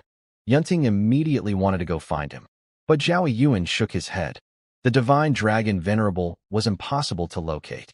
He appeared and disappeared like a phantom, showing up only when something major happened. Unless, he said, I also carried divine dragon bloodline. If I did, the 2 bloodlines might be able to sense each other. Otherwise, he said grimly, this was a dead end. I only learned what happened outside the formation much later. Here's what went down while I sat trapped inside. The Tianmen family hid in a mountain far from the sect. They argued about what to do. Zhao Yuan said the formation would hold against brute force, but warned that a formation master could crack it in about 2 weeks. The Tianmen sword had been left behind inside the sect. It needed its nurturing array to survive, so they couldn't take it. Yunting told them about my ancestor, Yian Yuan, who descended to the spirit world over 1,000 years ago. When Zhao Yuan heard that name, he nearly collapsed. Yian Yuan wasn't just some random cultivator. He was the divine dragon venerable, one of the 10 greatest masters in the entire spirit world. Peak martial saint, equivalent to peak Mayana. He'd passed all his heavenly tribulations and was a true land immortal. He ranked in the top 3 among the spirit world's strongest, only lacking an immortal weapon to claim the number 1 spot. He'd once defeated a Tianmen sect peak Mayana Grand Elder in just 3 moves, without even using his dragon transformation. The problem was finding him. The divine dragon venerable never married, never had children, never created a family or faction. He wandered freely and only appeared during major events. He was an honorary Grand Elder of the Eastern Heavenly Domain's biggest sect, the Azure sect. Locating him was nearly impossible unless I also had divine dragon bloodline that could resonate with his. Zhao Yuan decided to go back and tell me about the bloodline connection. He planned to use a secret underground tunnel beneath the Tianmen sect mountain that led directly behind the protective formation, a hidden escape route only he and the former Grand Elders knew about. But first, he staged a test. He announced he was going to risk his life returning to save me, then watched Qi Liandao's reaction carefully. The moment Zhao Yuan pretended to leave, Qi Liandao showed his true colors. He suddenly released golden core level power, not the weak cultivator he'd pretended to be for 20 years, and attacked Zhao Xiaoyan. He used something called the soul-seizing art to forcibly extract the Tianmen sword's control method from her mind. He revealed everything. He was a spy planted by the Haiyun sect's Grand Elder 20 years ago. His entire courtship of Zhao Xiaoyan, his marriage into the family, his loving father act, all fake. He'd been leaking the sect's battle plans to the 8 enemy sects the entire time. The defection of Tianmen's elders, the enemies always knowing their defensive formations, that was all him. When Yunting tried to stop him, he swatted her away with one hand. An actual golden core fighter against her chi refining cultivation, it wasn't even close. Then he tried to kill her, shooting a golden beam at her. A blast from the sky shattered his attack and nearly took his head off. Zhao Yuan appeared overhead. He'd never actually left. The whole departure had been a trap to make Qi Liandao drop his guard. The old man laid out every suspicion he'd harbored for 20 years. Why had Qi Liandao appeared right after the last Grand Elder died? Why did he immediately pursue Zhao Xiaoyan? Why did elders start defecting after his arrival? Why did the 8 sects always know their battle plans? He'd seen Qi Liandao sneaking off the mountain several times, but had no proof. Tonight's performance was designed to force the truth out, and it worked perfectly. He also revealed that he'd never needed to fight through the formation to reach me. The secret tunnel was always his real plan. He'd deliberately withheld that information from Zhao Xiaoyan because he knew she'd tell her husband. Qi Liandao's face twisted with fury. He called Zhao Yuan a cunning old fox, threatened to return, and turned to run. I didn't see what happened outside the sect's protective formation myself, but this is what I pieced together later. Zhao Yuan caught Qi Liandao, trying to run away. He shot a beam of golden light that punched right through Qi Liandao's dantian, shattering the half-formed golden core inside. Qi Liandao couldn't believe it. He thought Zhao Yuan was only at the early golden core stage, but the old man had been hiding his true strength all along. He was actually at the peak of golden core. Zhao Yuan told Qi Liandao that if he'd just been more patient and waited a few hundred more years, he might have actually handed over the control method for the Heavenly Gate sword. But Qi Liandao was too impatient. He made his move the moment Zhao Yuan left, instead of waiting for a better chance. Zhao Xiaoyan woke up and asked Qi Liandao if he ever loved her during their 20 years together. He said he did love her, but becoming an elder of the Sea Cloud sect mattered more to him. That was enough for her. She told her father to finish him off. But before Zhao Yuan could act, 3 peak fusion realm experts showed up, the same ones who had been surrounding our Heavenly Gate sect. Zhao Yuan had no chance of outrunning them, so he used a desperate technique called blood escape. It burned 1/3 of his blood in one burst, letting him move as fast as a fusion realm teleport. He carried Zhao Xiaoyan and little Qi Yunting down to the base of the mountain and smashed open a hidden tunnel. The sect's elders had dug it long ago as an emergency escape route when they first fled here from the Central Heavens domain. It had never been used before. Zhao Yuan rushed through the tunnel and collapsed the passage behind him. He knew there was only one option left: get inside our sect's protective formation and find me. His whole plan depended on me actually having the Divine Dragon bloodline, so I could call the Divine Dragon to protect us. If I didn't have it, all 4 of us would die inside the formation. The 3 fusion realm experts chased him all the way to the formation. They arrived just in time to see Zhao Yuan crawl out of a hole in the ground and slip through a gap in the barrier. One of them was furious and charged in after him. He regretted it immediately. Inside the formation, there was no sign of Zhao Yuan. Instead, all that greeted him was a wall of countless white sword and blade shadows. The old man who chased Zhao Yuan into the protective formation instantly regretted it. The formation unleashed a flood of white sword shadows on him, each one hitting as hard as a full power strike from a spirit transformation realm cultivator. One hit like that was nothing to someone at peak fusion realm, but thousands of them at once? Nobody could take that. Zhao Yuan taunted him from the formation's core, right next to where I was standing. The old man begged to be let out, promising he'd leave the matter of the one blessed by the great Tao alone. Zhao Yuan laughed and refused, so the old man threatened to self-destruct. Zhao Yuan wasn't worried. He said the formation was built from 18 treasure-grade array discs, and previous fusion realm cultivators who got trapped inside had already tried self-destructing. It didn't work then either.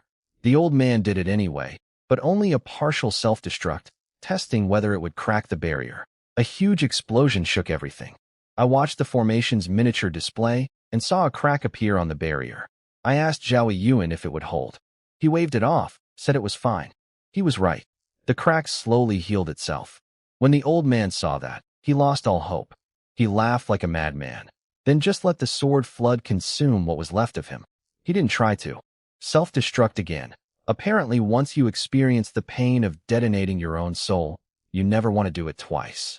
Outside the formation, the remaining Fusion Realm experts saw what happened, and their faces turned grim. If a peak Fusion Realm self-destruct couldn't break through, this formation was far tougher than they'd expected. After it was over, Zhao Yiyuan let out a long breath and collapsed to the ground. The blood escape technique had cost him a third of his blood. Little Qi Yunting held him up. Then he looked at me and asked point-blank, "Kid, do you have the Divine Dragon bloodline?" I was caught off guard. I'd never told him about that. But from his expression, I could tell he already knew who my ancestor was. So I nodded and said yes. He closed his eyes with relief, like a man who'd just barely survived a disaster. Then he told me to activate my Divine Dragon bloodline and try to establish a blood connection with my ancestor. I asked what happened out there. Where was Uncle Qi? The moment I mentioned Qi Liandao, all three of their faces changed. A mix of anger and defeat filled the small space. I realized I'd asked something I shouldn't have. Zhao Yiyuan told me straight. Qi Liandao was a spy planted by the Sea Cloud sect. He'd been undercover in our Heavenly Gate sect for 20 years. Zhao Yiyuan had tested him today and exposed him, but hadn't been able to finish him off before the Fusion Realm experts arrived. Then he changed the subject and started telling me about my ancestor, Yian Yuan. He ascended to the spirit realm over 1,000 years ago, rose quickly to become a core figure in the Eastern Heaven's domain, earned the title Divine Dragon Venerable, and was ranked among the top 10 experts in the entire spirit realm. He once defeated a peak Mahayana cultivator in just 3 moves. While I listened, I glanced at Zhao Xiaoyan and Qi Yunting. Zhao Xiaoyan looked like her soul had left her body. She still hadn't recovered from the betrayal. Qi Yunting looked sad, but not angry. After all, Qi Liandao was still her birth father. My ancestor sounded incredibly powerful. I asked Zhao Yiyuan if finding him now depended entirely on me. He nodded. The lives of all 4 of us are in your hands. If you can reach your ancestor through your bloodline, we live. If not, once they find a formation master to break this barrier, we're all dead. We have maybe half a month to a month. I asked how exactly I was supposed to contact my ancestor through bloodline power. He shook his head. He didn't know. He said the divine dragon race vanished from the spirit realm long ago, and my ancestor was the only person with divine dragon blood in thousands of years. But he'd heard from our sect's grand elders that the divine dragon bloodline could communicate across realms, maybe even reach the immortal realm and call the dragon race to come. I took a breath and said I'd try. I closed my eyes and tried to feel the golden energy flowing through my blood, the divine dragon bloodline. I knew it could strengthen my body and heal me, but I'd never tried to pull it out of my blood or control it before. Zhao Yiyuan said I could use it to contact my ancestor, so I gave it a shot. It didn't work. No matter how many times I tried using my spiritual power to grab hold of the golden energy, it just wouldn't respond. I could touch it, see it, but I couldn't control it. After more than 10 attempts, I figured out that spiritual power alone wasn't the answer. Then it hit me. Maybe I needed to transform into my dragon form. In my normal human state, the bloodline just passively boosts my body. But when I shift into dragon form, the bloodline actively comes out and spreads through me. I told the 3 of them to back up, and then I transformed. Golden light covered my body. Dragon scales appeared on my skin, horns grew from my head, a tail sprouted behind me, and my hands and feet turned into claws. Qi Yunting freaked out. She hid behind Zhao Yiyuan and whispered, "Grandpa, is he even human?" Zhao Yiyuan calmed her down and explained that this was just beast transformation, something common among powerful cultivators in the Central Heavens domain. He said that when my ancestor went into dragon form, even the greatest sword immortal of his era would back off. Then I heard Qi Yunting mutter something about whether our children would be human or dragon. Luckily, I didn't catch it at the time. My ears were ringing from the transformation. If I had heard that, I probably would have lost focus completely. Once the transformation finished, I tried again to control the bloodline. It had spread throughout my entire body now instead of staying in my blood, but I still couldn't grab hold of it. I tried over and over, then eventually gave up and dropped out of dragon form. Zhao Yiyuan saw my face and knew it wasn't good news. I told him I couldn't control the bloodline at all. I could see it, but couldn't touch it. No blood resonance, no connection, nothing. He told me to take my time, that we still had a window. So I kept trying, method after method, all failures. Then Zhao Yuan suddenly spoke up. Ling Yun has come back. He could see outside the formation, and what he saw wasn't good. Ling Yun had brought a bunch of formation masters, including a famous one called the 100 Formations Daoist, plus several more fusion realm experts. The other sect's people had already fled. They couldn't compete with Ling Yun's group. Zhao Yuan told me I needed to hurry. With that many formation masters working together, they could break through our barrier in as little as 7 days. I said I'd do my best, but inside I was laughing bitterly. How? I had no idea what I was doing. Then a thought struck me. I asked Zhao Yuan, could the formation itself be blocking my connection to my ancestor? He froze. Then he smacked his forehead. I forgot. This formation cuts off all outside sensing. Nothing inside can connect to anything outside. He quickly formed hand seals and shot a beam of golden light into the spot between my eyebrows, giving me temporary control over the protective formation. I tried again in human form. Nothing changed. So I shifted into dragon form one more time. The instant the transformation completed, the golden bloodline energy inside me started moving on its own, surging toward a specific direction. I could feel it. The bloodline was excited, like something out there was calling to it. I snapped my eyes open and pointed. I can feel it. It's over there. Zhao Yuan's fists clenched. That's the direction of the heavenly domain. I closed my eyes again and focused on the bloodline's excitement. A faint humming sound traveled from the bloodline into my mind. For the first time ever, my spiritual power could truly sense the bloodline's presence. I realized then, it wasn't that I couldn't control it before. The bloodline had been too thin and scattered. Now that it was concentrated together, there was finally enough for me to feel. The bloodline was telling me there was a kindred spirit out there, one of my own kind. I pushed a message through the bloodline with everything I had. Save me. Help me. I sent it again and again, terrified it wouldn't reach. Then a voice appeared in my mind. Who are you? My heart nearly burst. It actually worked. The connection between shared bloodlines. This was how it functioned. All my earlier failures were because the formation had been cutting me off from the outside world. People who share the same bloodline power can contact each other as long as nothing is blocking the connection.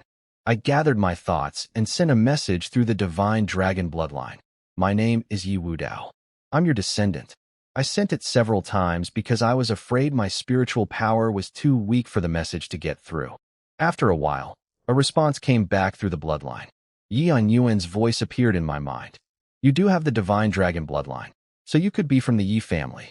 But there might be other divine dragon bloodlines out there. How do I know you're really my descendant? You must be in some kind of trouble if you're reaching out like this. Also, sending the same message once is enough? Hearing it over and over gives me a headache. I felt a little embarrassed. It was my first time using this. How was I supposed to know one message was enough? Proving my identity was easy, though.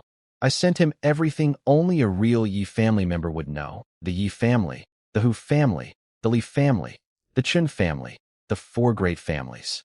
The Dragonfall site, the first emperor, Blue Star. I didn't have any family records or know the names of people from his generation, but those details about our home world would be enough.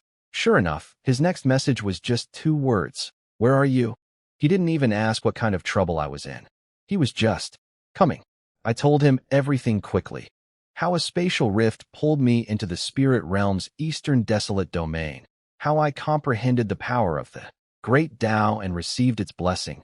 And how now every powerful expert in the desolate domain had me trapped inside the Heavenly Gate sect's protective formation in the Great Gene Kingdom. While I waited for his reply, I thought about what Chi Yunting had told me about the spirit realm. It's divided into 4 major domains: heaven, earth, mystic, and desolate. Each domain splits into 5 smaller regions. The central heavens domain is the richest in resources and home to all the top sections. The desolate domain is the poorest.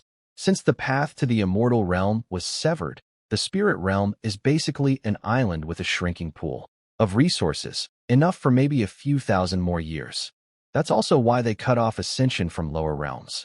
If people kept flying up here endlessly, everything would have been used up long ago. Knowing all this made me realize just how precious the Immortal Realm guide in my mind really was. Then his voice came through again. Wait for me. I'm coming right now. I let out a long breath of relief. Zhao Yuan saw my expression and immediately asked if I'd reached the Divine Dragon Venerable. I nodded and told him my ancestor said he was on his way, but I wasn't sure how long it would take from the Central Heavens domain. Zhao Yuan smiled. He can build a teleportation array.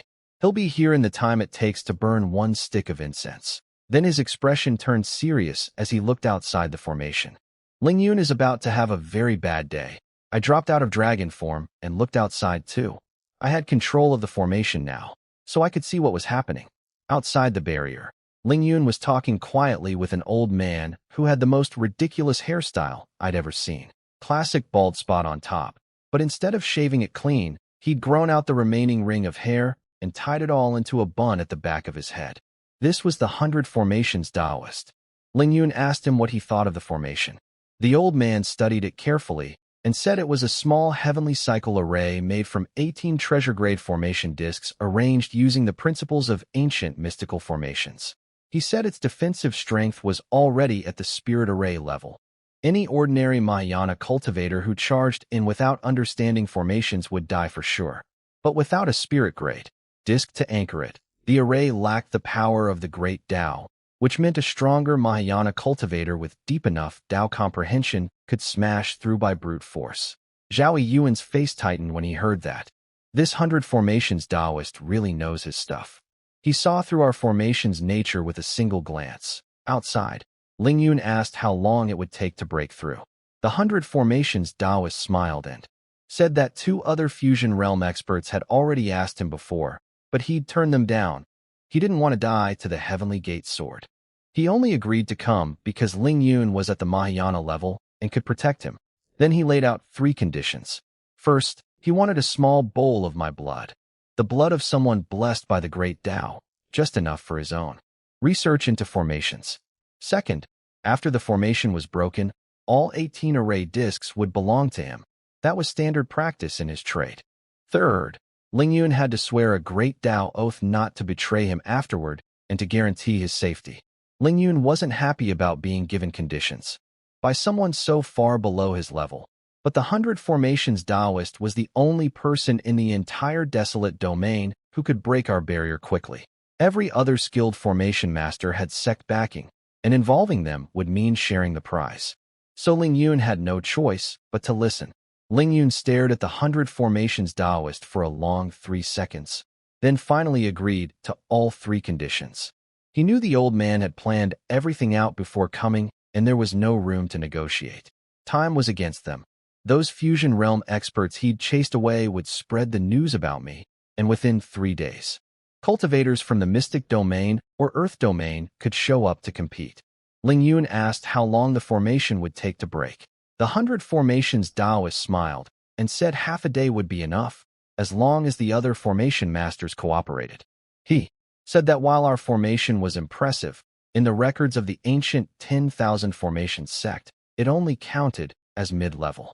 Any formation below Spirit Array grade had a fast method to crack it. Then Ling Yun closed his eyes and made a great Tao oath, swearing to honor all 3 conditions and protect the 100 Formations Taoist's safety. A golden light shot from his body into the sky, then came back down and formed a glowing golden talisman above his head. He handed it to the 100 Formations Taoist, who checked it, nodded with satisfaction, and released it back into the sky. After that, the 100 Formations Taoist got to work. He flew above our formation and immediately called out the entire structure. 18 discs following a pattern of 3s, 6s, and 9s, with the formation's core in the center. He split the 8 other formation masters into 4 pairs, 1 for each direction, each handling 4 discs. He'd personally handle the 2 central discs, which he called the mother discs. He gave precise instructions: destroy the array, pattern circuits first, then seal the spiritual energy nodes, redirect the chaotic energy toward the center, and lock down each disc. The mother discs would try to flip the 5 elements once they sensed the others being broken, so he had to hold them down personally. Inside the formation, I saw Zhao Yuan's face go pale. He told me this guy was the real deal. He'd seen through our entire formation structure at a glance. The method he described would work, and our formation would definitely fall. But Zhao Yun wasn't giving up without a fight. He said the 100 formations Taoist approach only worked fast if nobody was controlling the formation from inside. As long as he kept shifting the disc positions, the enemy would have to start over each time. His hands moved rapidly, and the 18 disc projections inside our core started shuffling around. Outside, the 100 formations Taoist frowned when he saw the formation eyes constantly changing. The 8 formation masters froze in place too. Moving discs meant the layout was shifting, and making a wrong move could trap them inside the formation and kill them. The 100 formations Taoist shouted at us to stop resisting. Zhao Yun shouted back through the formation. Less talking, more breaking. The old man snorted, pulled out a golden array disc of his own, and yelled, "Gold lock chain formation. Fall." A bunch of golden locks connected by chains appeared above his disc. He threw it high into the air, and the locks dropped into our formation. Inside, I watched golden locks appear on top of the disc projections. 14 of the 16 outer discs were completely locked in place. They couldn't move at all anymore. Only 2 outer discs could still shift, and even those had limited range. The 2 center discs were untouched, but it didn't matter much. Then Zhao Yun collapsed to the ground.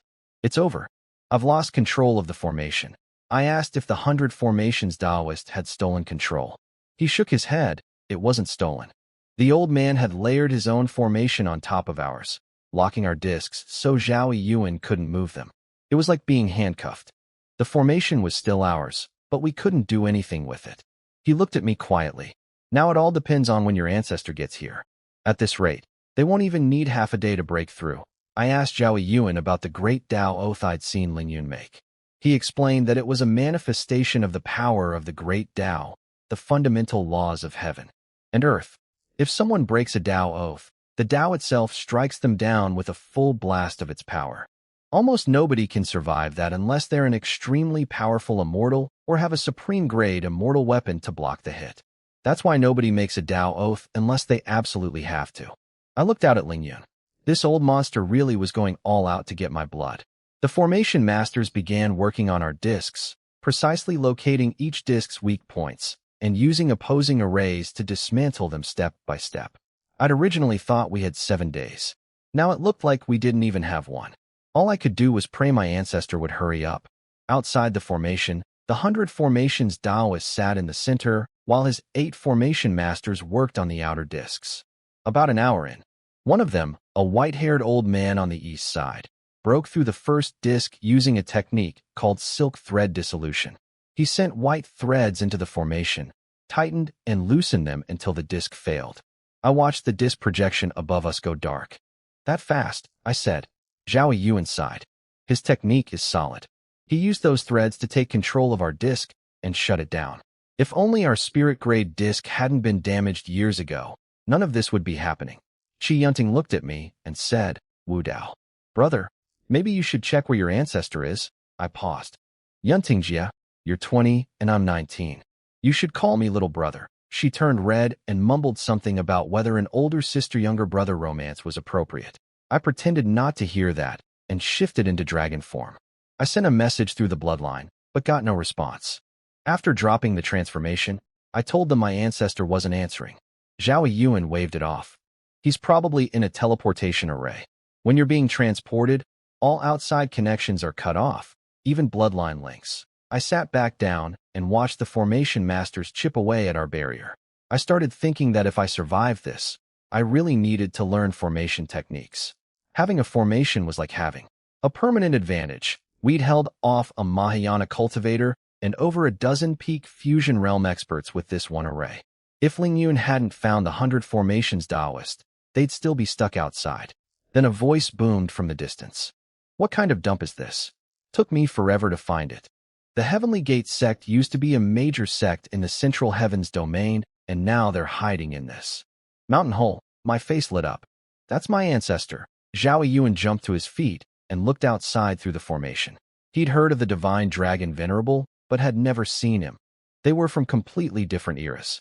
Outside, Ling Yun shouted toward the voice, demanding whoever it was to show themselves. The next instant, He was slapped hundreds of meters through the air and slammed into the mountain behind the sect, his body buried in the rock face. Who are you calling sneaky? A middle-aged man appeared outside the formation, looking at Ling Yun like he was dirt. So you're the little turtle trying to mess with my family's kid? Ling Yun pulled himself out of the mountain, shaking. He'd been sent flying before he even saw the man move.